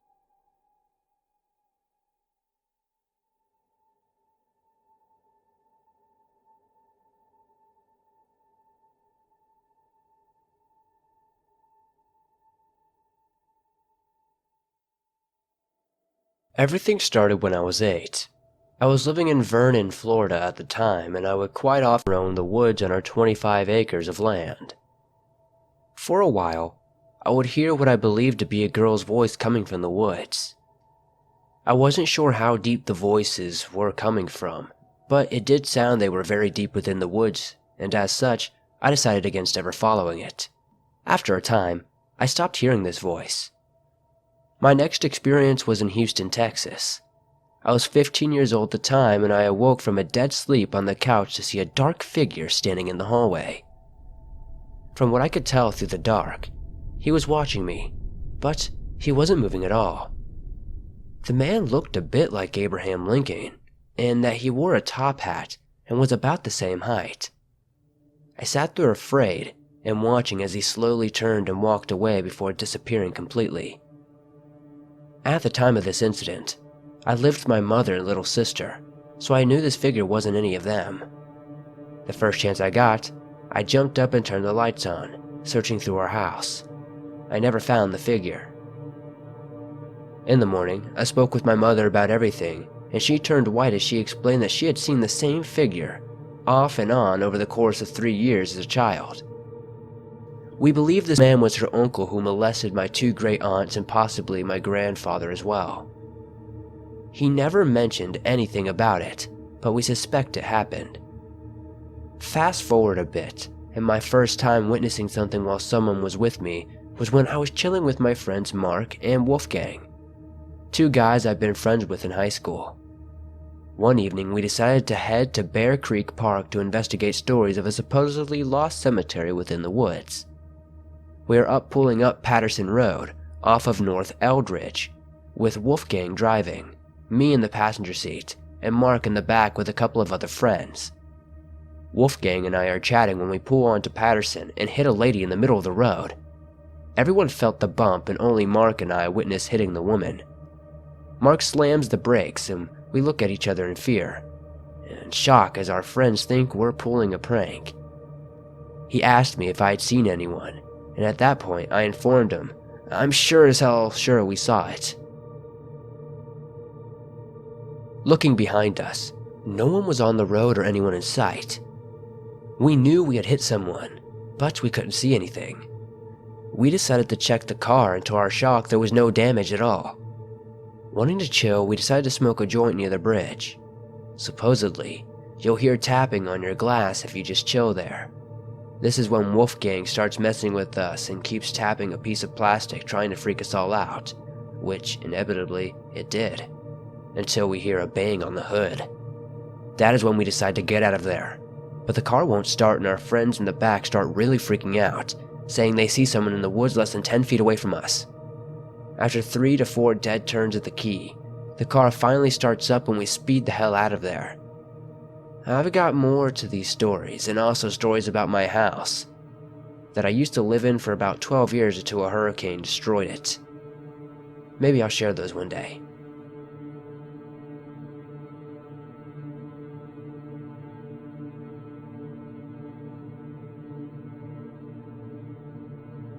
I had just moved my family to Montana. We were looking for a house to rent, and we found one in Whitefish. The price was right, but when you walked into the house, you were met with a cold feeling which was unexplainable, since it was summer and about 80 degrees out. I just thought maybe the house was well insulated. The kitchen in the home was huge, even though it was a one-bedroom home. Our bedroom was just off the kitchen, and we had a bunk bed set up for the boys in the same room as us. They were only 2 and 3, so it worked out at the time. We also had 2 dogs that would sleep nearby. There was always something that did not seem right in the home. One night, we were awakened by the sound of footsteps in the kitchen. They were quite loud, but when I got up, there was nobody there. The dogs were laying still by the bed and the boys were asleep. It was very, very unnerving. This happened a couple of times without explanation. I worked on a survey crew and sometimes had to be away from home. It was Christmas and I was working several miles away from my wife, as she was going to come by and pick me up to go to Oregon for Christmas. When she came by with the kids and the dogs in the car, she was shaken up. I asked what went on, and this is what she told me. She had gotten up early at around 4 a.m. to take a shower and get the family ready to go. After her shower, she was standing in the bathroom in front of the mirror, when all of a sudden she had this strange feeling someone was watching her. She looked up in the mirror and saw what she can only describe as an old man crouched down looking at her. Freaked out, she turned around and he was gone, just like that. This, of course, freaked her the hell out. When we got back from Oregon, we asked a neighbor if they had heard anything about the home. She said a few years before an old man had died in the house. We shortly thereafter found another home and moved away as quickly as possible. Nothing super violent, but super creepy.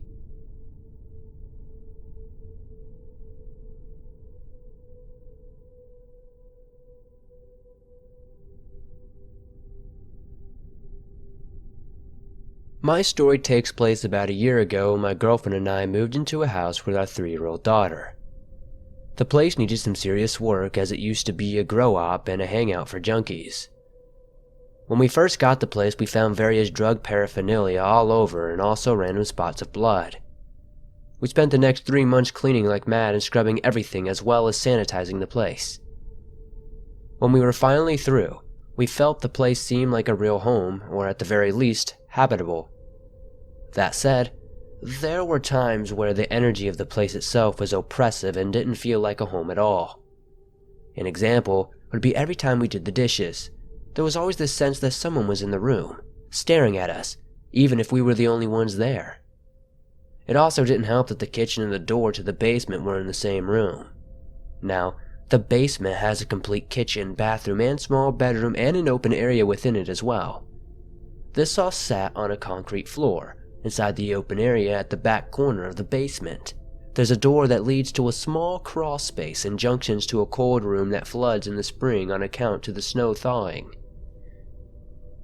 On a side note, there was a time my girlfriend and I decided to use the jacuzzi downstairs while our daughter was with her grandparents, and the entire time we kept hearing footsteps upstairs. The thing is though, we were completely alone. I am telling this to you to let you understand some of the reason this place didn't always feel like a home. Continuing with the rest of the house layout, Upstairs, beyond the kitchen, there is an open space that makes the dining room and living room. One night, while my girlfriend was doing dishes, I was sitting with our daughter on the couch. Our daughter suddenly stands up and walks towards the dining room, peering into the dark hallway before saying, "Isabel's here."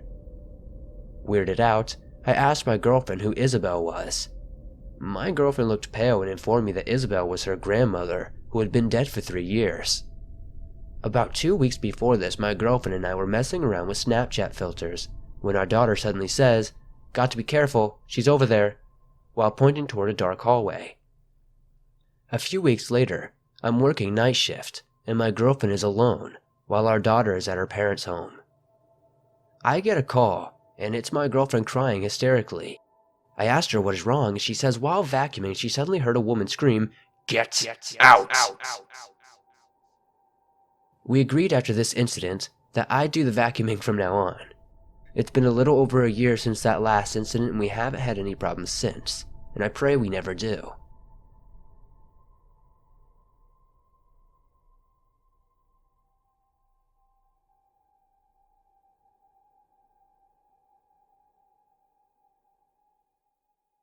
This story is about what happened to my mother while she was growing up in the Philippines. When my mother was a teenager, she loved bananas. Filipinos are very superstitious, and what happened to her only confirmed the superstition to my family. Apparently she peeled and ate a banana that actually belonged to the fairy people. She had destroyed and eaten the home of a fairy who lived within the banana. My mother was stricken with a paralyzing sickness that lasted for exactly 1 month. Doctors couldn't figure out what was wrong with her either. They were truly mystified. My family, mainly my grandmother and great aunts, were convinced the fairy people cursed her and were punishing her for eating the fairy's home. When the sickness passed and my mom could freely move again, she never got bananas from that tree ever again. She maintains that she had been cursed by a fairy and has never suffered that condition ever since it passed. So, I guess if you're from the Philippines, be very careful with what bananas or fruit you pick. You might just end up paralyzed for a month. Let me know if you guys know what this could be, or if you've ever heard stories similar to this.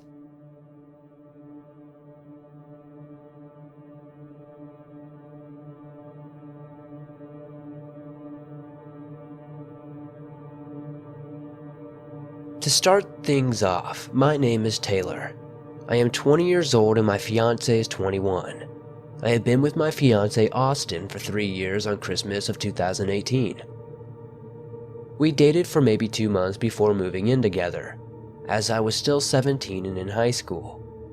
A month before the end of my senior year, he moved in with my parents and me because of a falling out with his brother. Then about 4 days before graduation, we got our first home. It was not amazing or beautiful by any means, but it was ours. It wasn't in the best neighborhood and it was cheap. The roof was really old, the basement leaked, and all the windows were busted out and the siding along the driveway was spray painted.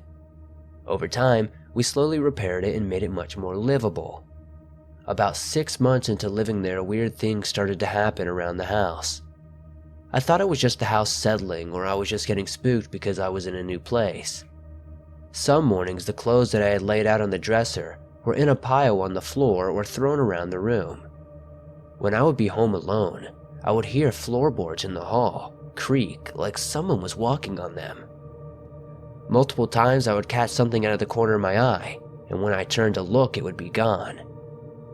I never said anything to my fiancé about it because I thought he would tell me it was nothing, until one day I saw him staring in the dark bedroom from the middle of the hall, and I called out to him. He jumped and looked at me with fear in his eyes. Where did you just come from?" he asked me, his voice shaking a bit.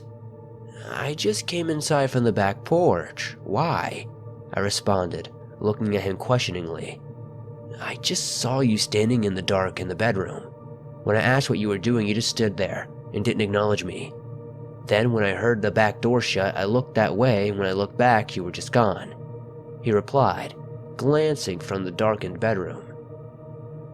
"Babe, I swear I was outside. Plus, you know I'm afraid of the dark. I wouldn't just stand in it for no reason." I inched closer to him and hugged him as I said that. When the next horrifying incident happened, it was a week before Christmas. I'm a very festive person, so there was always some sort of light on in the house, whether it be from outside the house or from the tree or the lights I had put down the hallway to illuminate the path to the bedroom.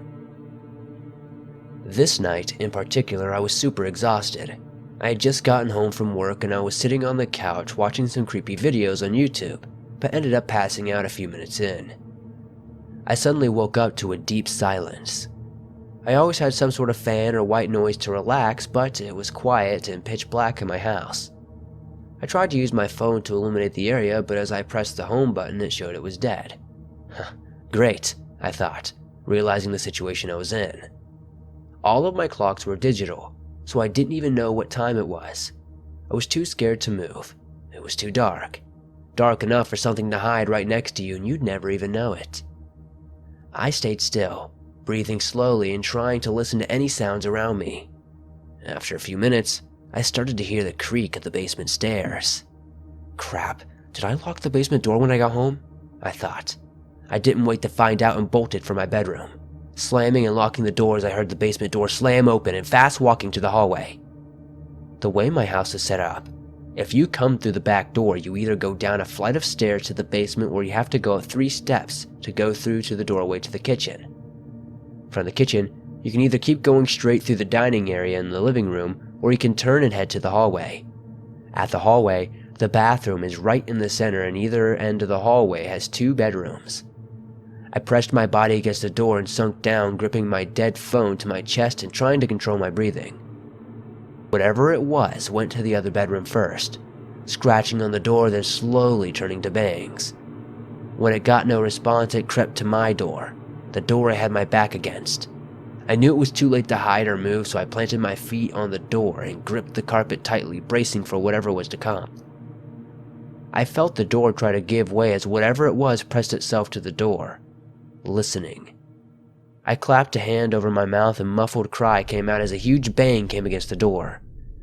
It scratched and beat against the door. I could hear something in my mind telling me that if I let this thing in here, my fiancé and my family would never find my body. I kept myself pressed to the door what felt like hours as it slowly walked away, creeping back to the basement, and I saw the glow of the hallway lights beneath my door. I looked down at my phone and the bright Apple screen came up, powering it back on. So many messages and missed calls from my fiancé, wondering why my phone was off and what was going on. It was only 1 a.m. and he was still at work closing up. I turned on the flashlight of my phone and stood up, carefully opening the door. I was horrified to find that there was nothing, absolutely nothing, like everything had just gone on in my mind and not even real life. I grabbed my vape, my phone, and knife from my purse and sat outside in the cold till Austin came home. I told him, and he didn't believe me. I was terrified to be in that house alone, unfortunately. But that night did not mark the end of my suffering and torment. On Christmas Eve, I waited in my car as long as I deemed necessary until I had the courage to enter the house. It was completely black inside and I was scared. I took my flashlights I had near the door and turned them on facing the kitchen. 3 candles were lit and placed next to the floor next to me, and I held Austin's BB gun in my hands. With every noise, I pumped the BB gun and mentally dared anything to come out. About 11:55, I heard something start running outside the house, banging on the windows and doors. I pumped the gun up to its full power and aimed for the kitchen. I had intentionally left the door unlocked and was prepared for whatever it was to come in and get me. The back door burst open and a figure raced up the stairs into the kitchen and I fired. The figure collapsed, groaning. It was only then I realized it was Austin. He had come home from work early to surprise and scare me. He laid on the floor groaning, cursing me as I helped him up. This time, it was him and I was so relieved. Next time though, I knew it would be whatever attacked me the week before, and I would be ready again.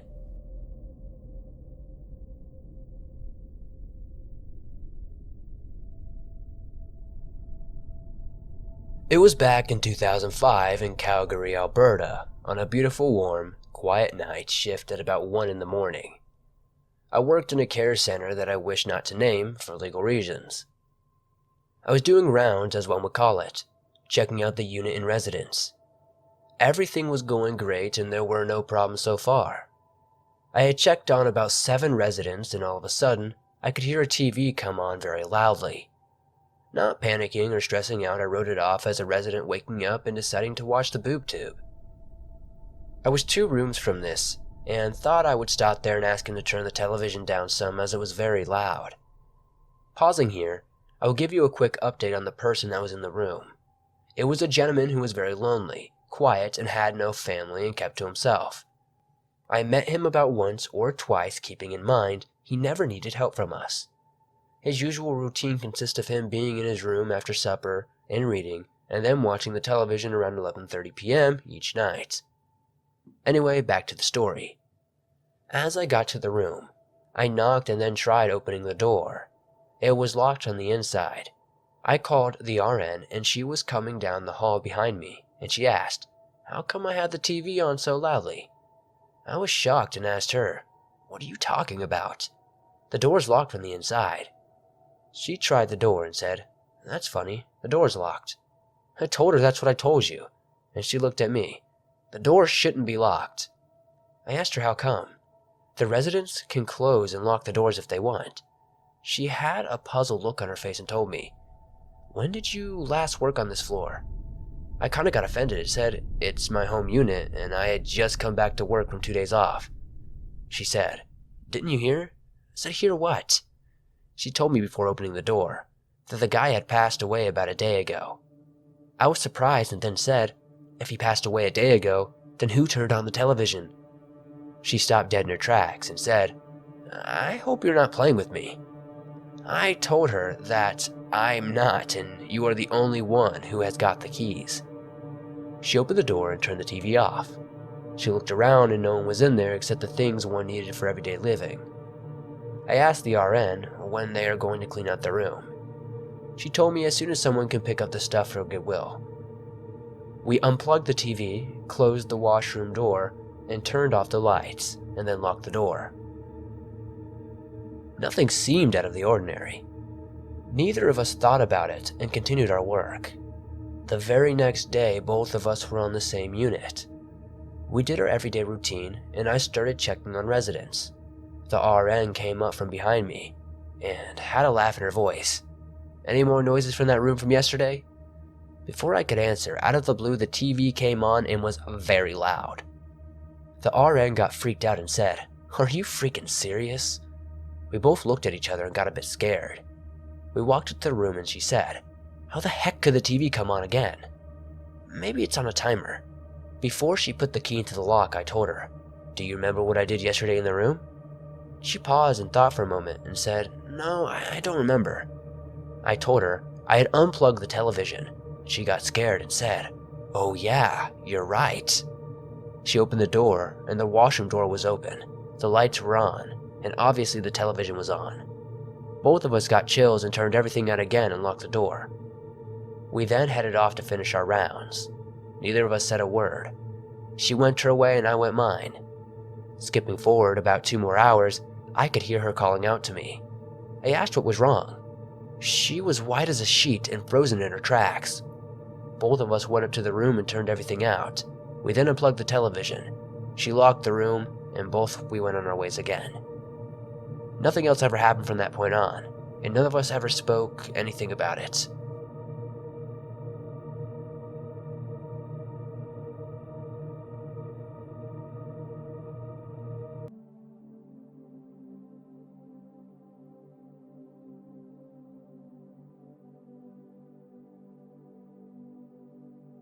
It was 2001. I was 5 years old, but I still remember everything clearly. It was August when me, my 3-year-old brother, and my parents traveled to Algarve, a well-known Portuguese location.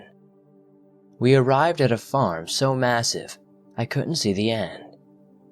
There were 3 cabins placed along each side of each other. We stayed in one of them throughout this holiday week. The first day was uneventful, and so I'll fast forward to the morning after that. The weather was amazing, so we decided to head to the nearby beach. Traveling by train to get there, we went to the beach in the morning, and by afternoon, we went for a walk after lunch. By the end of the day, we returned to the cabin, and I was amazed to see that there was another family there, with kids. I was grateful I had someone to play with, since my brother was still too young and wasn't allowed outside the cabin very much. That evening I went to talk to the kids from the other family. I was shy at first, but they were kind and very responsive. We immediately hit it off and started playing. I still remember them pretty well, and they were two sisters, the younger one around my age and the older one must have been around 8 or 9 years old. The sisters had dark long hair and were thin like their parents. The mother had a short haircut and the father was baldish. We played that day, throwing rocks at one another. I don't really remember them throwing, but I know I threw. And I, as a kid who loved and still loves spiders and critters, showed them the spiders around the area. Soon after this, my parents called for me to go into dinner. The next day was the same, beach by morning, walk by the afternoon, and playing with the girls in the evening. I loved it. I remember somewhere on my third day my parents brought this cereal from the supermarket which contained Jurassic Park cards. It was the year the Jurassic Park movie came out, and I loved it and still do. I was anxious to show the girls the card I had with a 3D-ish representation of a pack of raptors. I went outside in the evening to show them the card. I remember they got scared easily, and I also remember I tried so many times to convince them to play dinosaurs with me, but they just preferred to go spider seeking, which is still fine by me. The final day, I didn't say goodbye to the girls. They were nowhere to be seen, and this made me sad. I spoke nothing of it afterward until 2015. I was waiting for my girlfriend at the time to arrive for us to go out, when out of nowhere, I started having memories about that place. I asked my mother the name of the place, but she said it had no name. We were there testing to see if it was comfortable and all that because we knew this one person in charge of the farm. I was okay with this, but then I asked who the other people were that we played with. And this is the most chilling reply. Who? I asked again. My mother didn't seem to know whom I was referring to. I started giving her the description of the other family that was there with us, and she insisted that there was no other family. This made sense since it was not open to the public. I froze in panic. I remember them so vividly, the girls above all. My mother got kind of spooked at this point and asked my father just to be certain, to which my father firmly replied that there was no one there with us. I immediately asked my brother and he remembered the girls also. Not so clearly since he wasn't out of the cabin often, but he always knew there were people there with us and he described exactly who I saw. We both were shocked to know that there was nobody there at all. Confused, I searched that same day and found out it was now named Quinta dos Perfumes, or Perfumes Farm.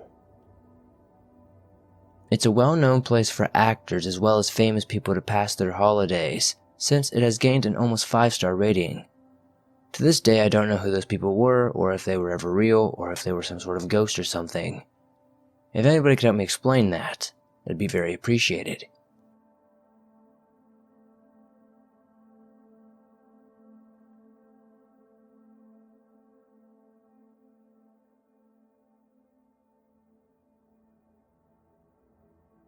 My name is Corey. I'm currently 30 years old and have lived all over the United States throughout my life. I've always been quite skeptical when it comes to ghosts, but there were some strange things that happened in a new home my family moved into in Michigan back in 2005. These events made me a little more open-minded. A little background on the house. The previous owners were an older man and his wife. One of them died inside the house while the other died outside, shoveling snow out of the driveway. At the time when we moved in, my siblings and I were all in school, with the youngest of us just starting elementary. My father worked full-time during the day, while my mother took care of things around the house. My mother claims that one day while she was alone, she heard someone whisper something into her ear. It was a word she wasn't familiar with, but it startled her. The voice said, Enoch, which my mother later discovered after some research is actually a name from the Bible. Thinking she had just imagined it, she started cleaning around the house. During her cleaning, she noticed a small card lying on the floor in the main hallway. Upon further inspection, she discovered that it was the Social Security card of the man that had last lived in the house. This was months after we had moved in, and there was no way it could have been placed there by anyone. This was just the beginning of some of the strange things that happened in the house. My bedroom was in the basement, which I loved. There was plenty of room for my drum set and musical equipment. My dog would never come downstairs unless I carried her down, and as soon as I did, she would leave immediately. I thought this was kind of odd because she would go anywhere else in the house without a problem. I have a lot of strange stories about living in that basement. Once I was sitting in my bedroom down there, home alone, when I heard footsteps upstairs. I thought maybe my parents or one of my siblings had come home. I called out to see who it was, but I got no answer. I headed upstairs and saw no vehicles in the driveway. I checked around the ground floor to make sure nobody was home.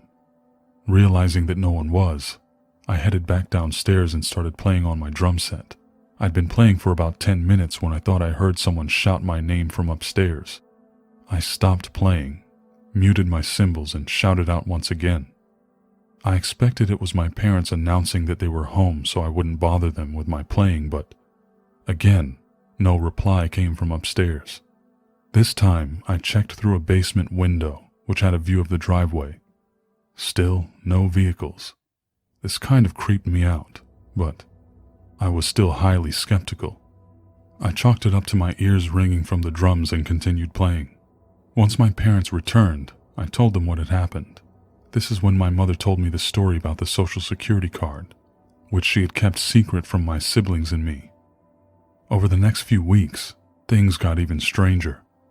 One night I was lying in bed about to doze off when a noise jolted me out of my relaxed state. A tapping that seemed to come from the wall right above my head. I thought it might be a rodent or something inside the wall and was about to search around when the tapping suddenly stopped. Eventually I was able to drift off to sleep, but the tapping soon returned. It was relentless. This went on 2 or 3 more times until I requested out loud, "Hey, can you please stop? I'm trying to get some rest for school tomorrow." The tapping ceased and never returned. The strangest things that happened in the house were witnessed by some friends and I.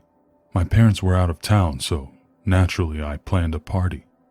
We left the house to get some party supplies, and I made sure to shut off every light in the house. I was raised this way, and have always been really good about it. I shut the door to the basement as well, double-checking it was shut tight. We went out on our adventure for supplies, and when we returned, we came in through the back door. As soon as I opened the door, I saw that the basement light was on, and the door was slightly ajar. My friends thought it was really strange, but I said that it just might be a draft from me opening the door. Out of curiosity, I shut the door, but not entirely. I reenacted my arrival once again by opening the back door to see if the door would open again. It wouldn't.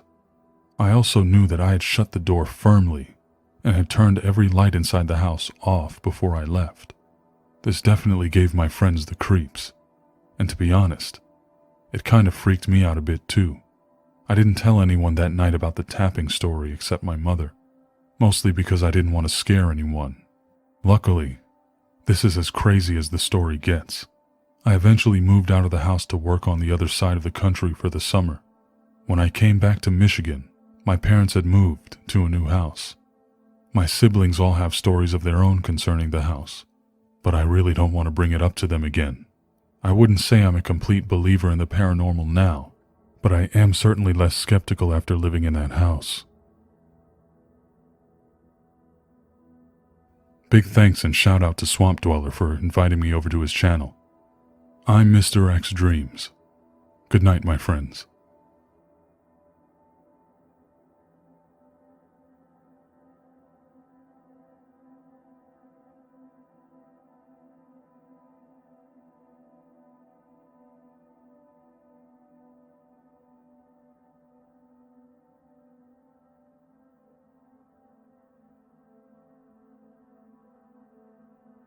My name is John, and this is the second seriously strange experience that I had with the paranormal, supernatural, or whatever you may want to call it. This experience happened back in 1985 or 1986 when I was 17 or 18 years old. I was with a religious group and we were on a religious retreat weekend in Ohio. While we were on the trip back to Massachusetts, we stopped over at a religious retreat center just outside of Pittsburgh, Pennsylvania to rest, relax, and enjoy ourselves. To give a bit of backstory here, at the time I was a very quiet, reserved, and shy type of person. I wasn't, however, antisocial in the least. I was learning how to develop a more serious, deep, and meaningful relationship with myself, others, and my creator. I was feeling good about myself, confident, yet not arrogant, strong, yet not violent. I was feeling the most positive and happiest I had ever felt in my whole life, because I was beginning to feel like I belonged somewhere and a part of a community where all others accepted me. It felt like they wanted me to be there just as much as I wanted to be there. I was hanging out with a bunch of people in the rec room talking, playing pool, and having a great time. It was about 12:30 or 1 in the morning when I decided to call it a night, heading to my room. When I got there, my roommates were already asleep, so I quietly got my stuff, went to the bathroom, and got ready for bed. I had this funny feeling that something was wrong. I just couldn't quite put my finger on it. Call it a sixth sense or whatever, but it just felt evil, or wrong somehow. I went to my bed, sat down on the side of the bed, and looked out the window. That's when I saw it. This freaky looking tree right outside the window. I got the most overwhelming sense of evil coming from the tree. I've heard of objects being haunted and possessed. I've also heard of sometimes a spirit would reside in something until one day it would show itself to someone. I just never expected it to be me. I got the most intense sense of a pure evil coming from this tree. I can only explain it as the tree seemed to be a conduit for some kind of malevolent spirit, and it wanted to do harm. In my mind, I could see the most horrific looking face in the tree. It was something that would make Stephen King and Wes Craven soil themselves. That's what I felt coming from this thing. It had this inhuman laugh, and I got this feeling that it was telling me that it wanted me. Here I was in disbelief about the whole situation. I closed my eyes and told it that I couldn't have me before I started to pray to God for help. After about 10 minutes of praying, I felt this calm come over me, and I opened my eyes to see nothing more than the tree outside my window. The entity was gone, and I could no longer feel the presence or the fear that it made me feel. The next thing I knew, the sun was just coming up, and this was to my relief. I knew I had made it through this encounter with evil, and I'm grateful to be here to this day.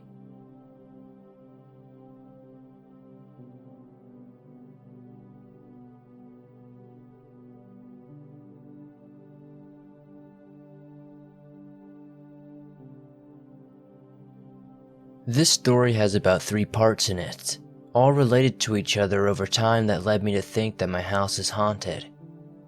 I live on the East Coast, in the middle of nowhere, with about 13 acres of woods that we own, and about another 27 more acres that surround us all around our property. With a few people who live close by. As a kid, I liked spells and magic, so I would play with that type of thing.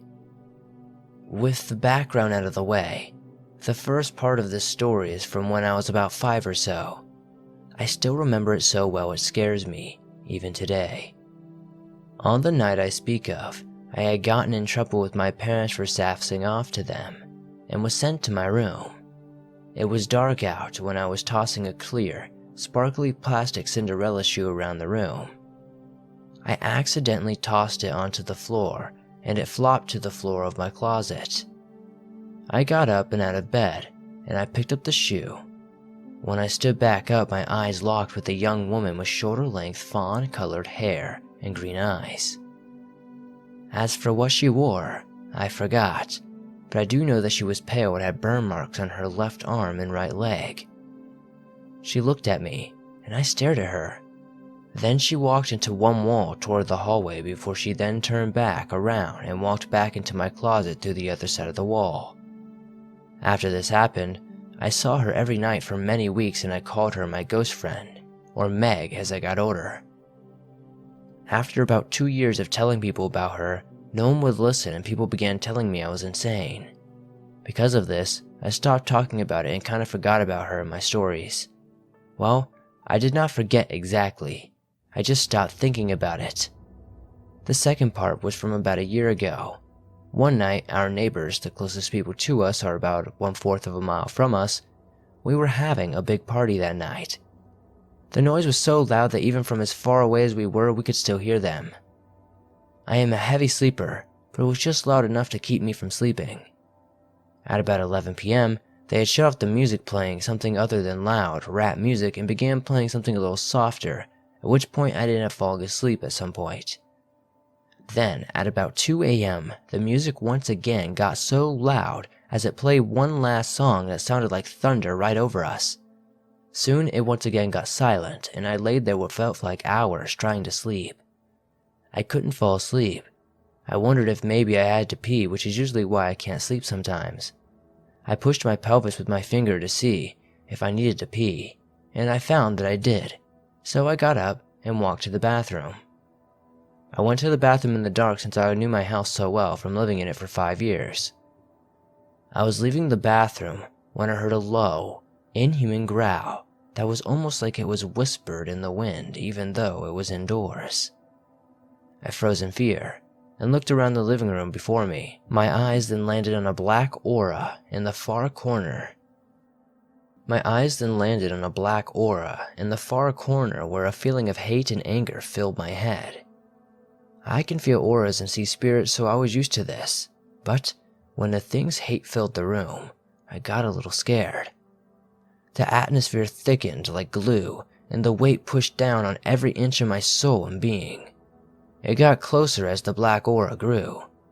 The sound of growling and shaggy breathing made me run into my room as fast as I could, even though it was only like 2 or 3 meters away from me. I slammed my bedroom door, jumped into bed, and did my best to create positive energy to keep the evil out. The third part of my story was just about 4 days ago.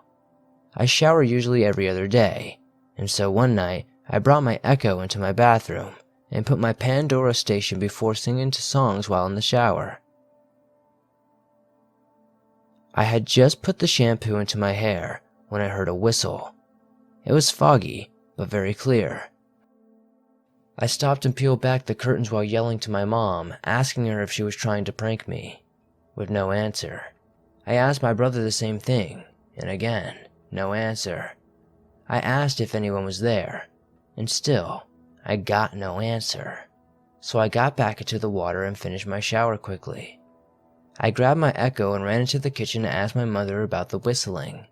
My mother said she did not even go in there because she was making some banana bread for us all to eat, and also that my brother was asleep upstairs. Then I sat down on the corner of the counter and told my mom about what had happened. My mom found it odd that my usually 30-minute showers were cut down less to 7. My dad, who was traveling for work purposes up for New York somewhere, called and was telling us his brother, who was with him, was just telling him about an experience with a ghost on our house a few years ago. Basically, my Uncle Mike had gone to our house while we were in New Orleans and took his friend with him as they were coming down to see my grandmother and Uncle Mike's mother. It was late that night when Mike's friend had got up to go to the bathroom. Then, as he entered the back room, he heard a woman's voice behind him that said, "When are you going to leave?" He froze, turned around, and woke Mike up and told him he could not stay, so he left the house and did not come back inside, and still won't to this very day.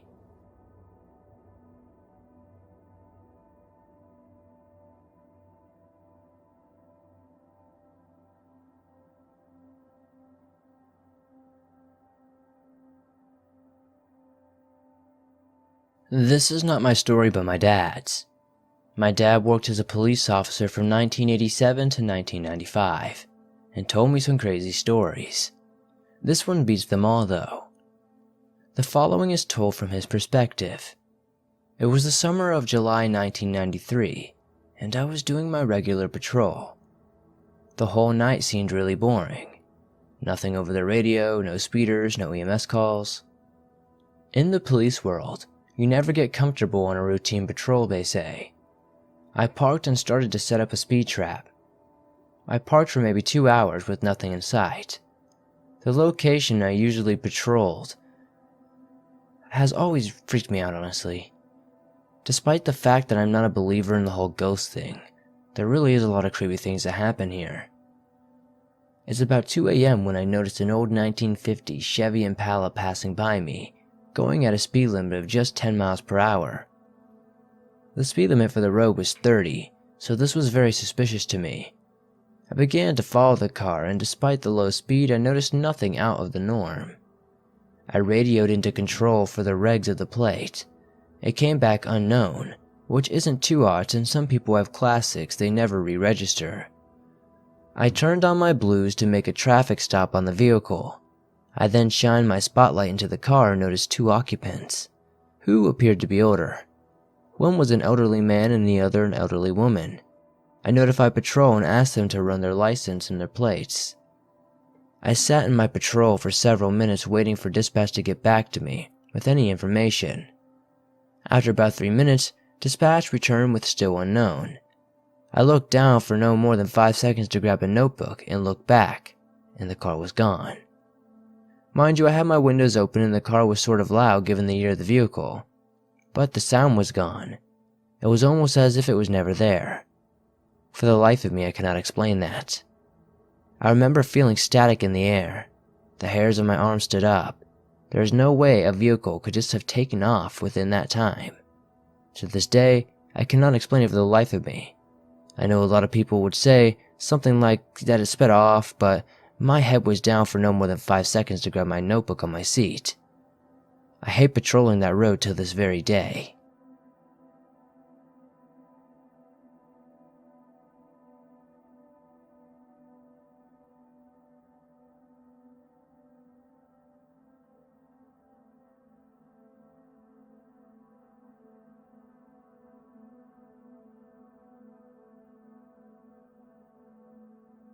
When I was little, my cousin and I were at my mother's house.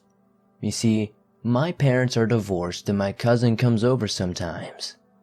This happened a while ago when I was around 5 or so, whereas right now I'm around 10 to 15. So, I have an older sister who's 11 years older than I am, and she loved partying at the time of her age. She was invited to some party on this particular night, so my mom decided why the heck not let the kids go for a little ride. After all, they can't be there by themselves alone, so she brought us with them. My mom drove us near these woods, so I and my cousin joked around, not thinking much of it. Also, I should point out it's around 10 or 12 at night. After my sister was dropped off, and my cousin started looking out the windows pointing out what we saw, it was all fun and games until my cousin pointed out that he saw some man. I gave him a confused look as he tried showing me, but we had already passed.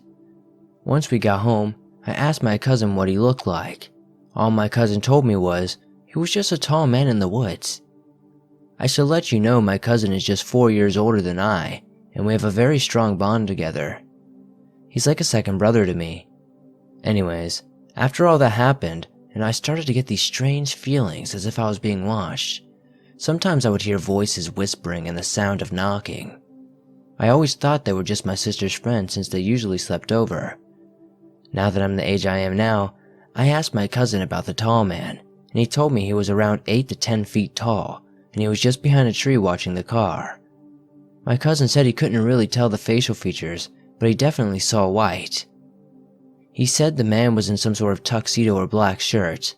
He couldn't really tell. I still hear the whispers and voices. The only thing I learned was the voices were not my sister's friends. My sister now lives with a son of her own, and I still hear these things. It's gotten worse since. I hear tapping on my windows, and a tall figure outside sometimes. My iPad shuts off whenever I hear the voices and my clock starts to give off these static noises. It's always 11:18 p.m. when it happens. Every time I hear it, I see the figure now. I've learned to live with the fact that my parents don't believe me.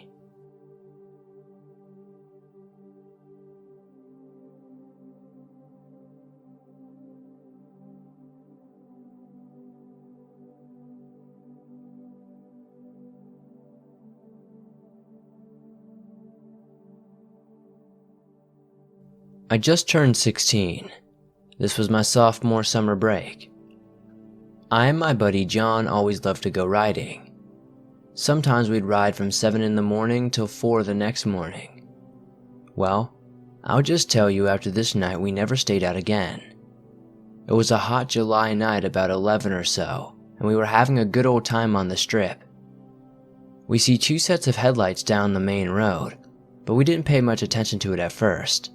But they started moving in the same direction we were, and we weren't even on the road. We were in a huge field. We kind of felt uneasy when they got less than 20 yards or so from us. We could make out the vehicles by now, and realized it was 2 razors flooring it at us.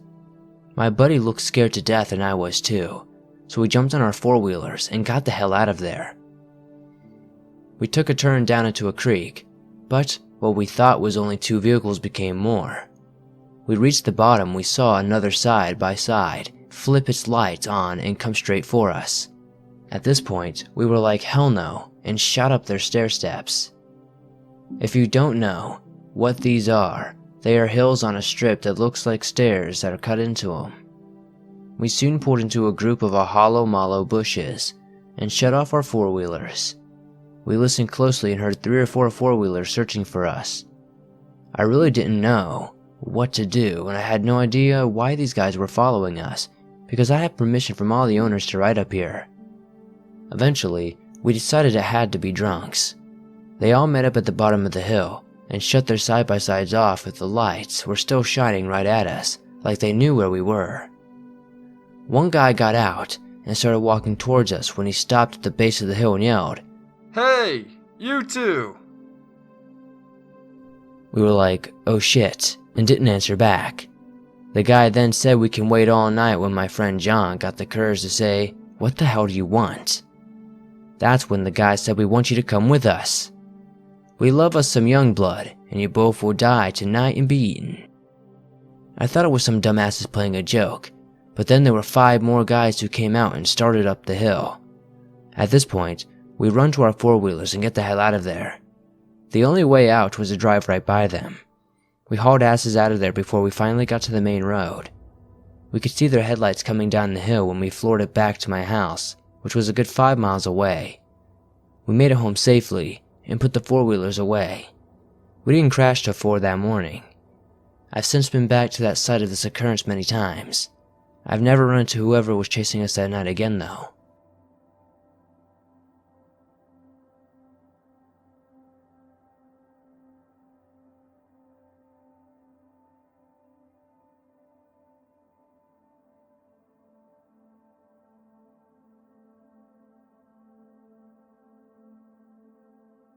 I should start by saying I've never had anything really paranormal happen to me. Besides the one time when I lived in an old house in upstate New York, where my mom and I heard footsteps going up and down the basement stairs. We called the cops, but no one was there in the basement. That's where my experiences end. That was until today. I live in Brooklyn. My car needed an inspection, so I went to a shop in Red Hook. By the way, best mechanic I've ever been to, but that's besides the point. I walk up the street to a bench to wait out my car inspection when I decide to call my aunt, which I do frequently. I notice that Greenwood Cemetery is right up the street. Greenwood is a huge cemetery and also home to the location of the Battle of Brooklyn, a Revolutionary War battle. It was the number 2 most visited nature site in the 1800s and the turn of the century, second only to Niagara Falls. I've always wanted to go there, as it's beautiful and used as a public park. The guy calls me back about the car, and I put my aunt on hold, and I am told my car will be ready in 2 hours. Cemetery, here I come. I walked around speaking to my aunt on the phone for about an hour, reading old graves aloud to her and just marveling at how beautiful the cemetery actually is. No wonder, I say to her, that people pay $17,000 to be buried here. As the end of my 2 hours winds down, I decide to get up from the bench I was sitting on top of. The best thing is I can see exactly how to get out of here, I say to my aunt as I make my way down the hill. I start complaining about how steep the hills are. She makes a joke about me not getting locked in and making sure the gates are still open, because this actually happened to someone she knew in the same cemetery. Suddenly, out of literally nowhere, there's a shushing sound like someone is telling us to be quiet. Immediately after, hundreds of distorted voices, all unintelligible, begin speaking at the same time. To say I was shocked and confused is an understatement. Neither of us could hear each other anymore, just the distorted voices uninterrupted, occasionally by a rather crisp and clear shh, like someone was telling us to be quiet. I listened for a good long time, thinking maybe it's a cell interference or something. There were so many voices at the same time, and they were so distorted, so unearthly sounding. I'm getting chills thinking about it. I would confidently say this was definitely not some kind of cell phone interference. I listened for at least 2 minutes trying to understand at least one voice to no avail. Let me say, I'm a pretty big skeptic, but this was something I can't explain, something that rattled me pretty badly.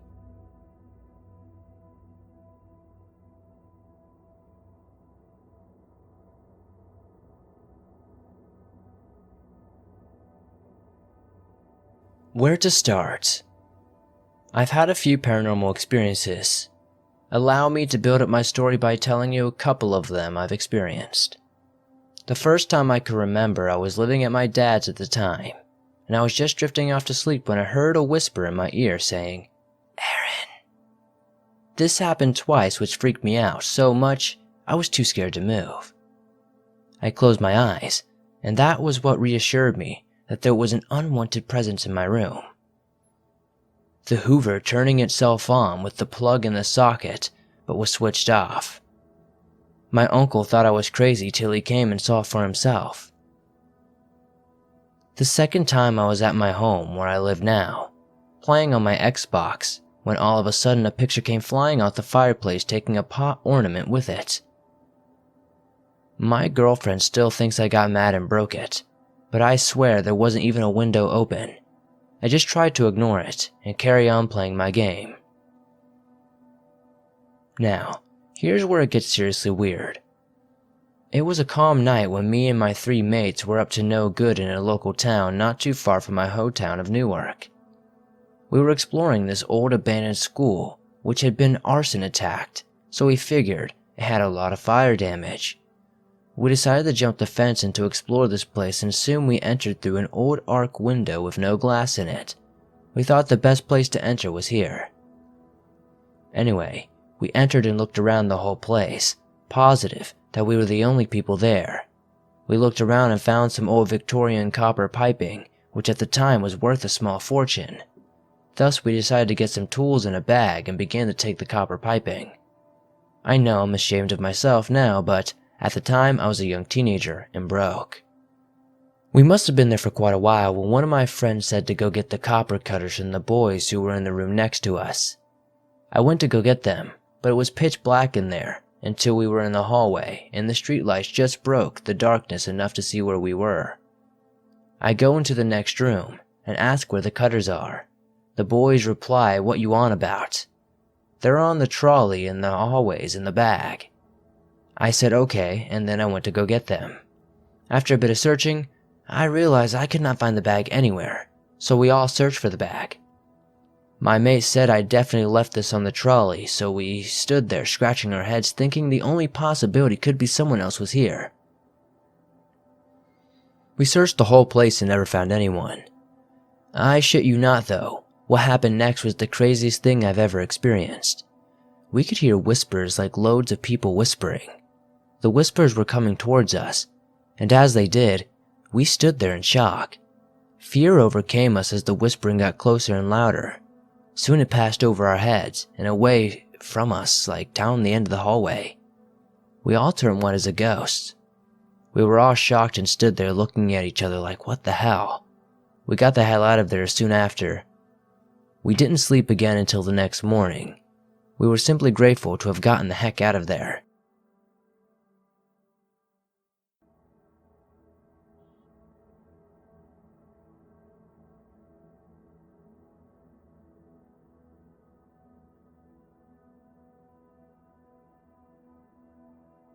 When I was little, my dad used to work the night shift, leaving both my mom and I home alone most nights. I am an only child, so her and I would stay up together at night to pass the time. Anyway, one night while he was at work, my mom and I sat together on the couch watching TV. Our house is 2 stories, but since it was just the 2 of us home, we were both downstairs. We had all the lights off upstairs. While watching our show, we noticed the volume on the TV started to cut out. Thinking it was just something to do with the show, we didn't really react to it. After just a couple seconds of that, the picture started to get fuzzy. You know, like those little black and white dots you see when your cable goes out. So the picture just starts cutting in and out like this while the volume is completely mute now. Thinking definitely had to be the show, we looked to the remote to change it when the light on the table next to us begins to flicker, like the power was going on and off. Only, it was just the lamp and not the lights in the kitchen. Slowly dimming itself and then getting brighter over and over again. We looked at each other really confused when we noticed a light in the hall upstairs. It was as if someone turned on our hall light, but that was impossible. I saw it like it was in slow motion. This giant ball of light literally came halfway down our staircase before completely disappearing. The second it disappeared, the TV came back to normal. Its volume was working again and the light on the table next to us stopped flickering. My mom and I looked at each other in utter disbelief and shock. Mind you, this all happened within the span of 10 to 15 seconds. In that moment though, time felt like it had slowed to a crawl. To this day, I still cannot explain what happened, and I tend not to tell people out of fear of sounding like a crazy person. However, I can honestly say that this was the single most perplexing and unexplainable experience I have ever witnessed in my life.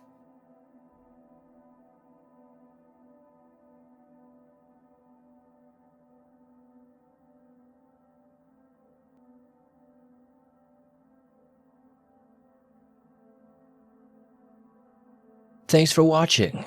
If you enjoyed these creepy and unexplainable stories, be sure to hit that like button as it helps me out a ton. Hit the subscribe button if you're new and turn on notifications to never miss a new video, as I upload them almost every single day on everything natural and supernatural. Much thanks to my friend Mr. X Dreams for helping reading the second story on this video. If you enjoyed his voice, please check out his channel and subscribe. You can find the link in the description and the pinned comment down below. If you guys have a story you'd like to share in a future video, whether it be some unexplainable thing with the paranormal or something different, be sure to send it in to swampdweller.net or the email you can find in the description down below. If you guys would like to talk to me outside of YouTube and get to know me better personally, the best way to do that is on Twitter and Instagram.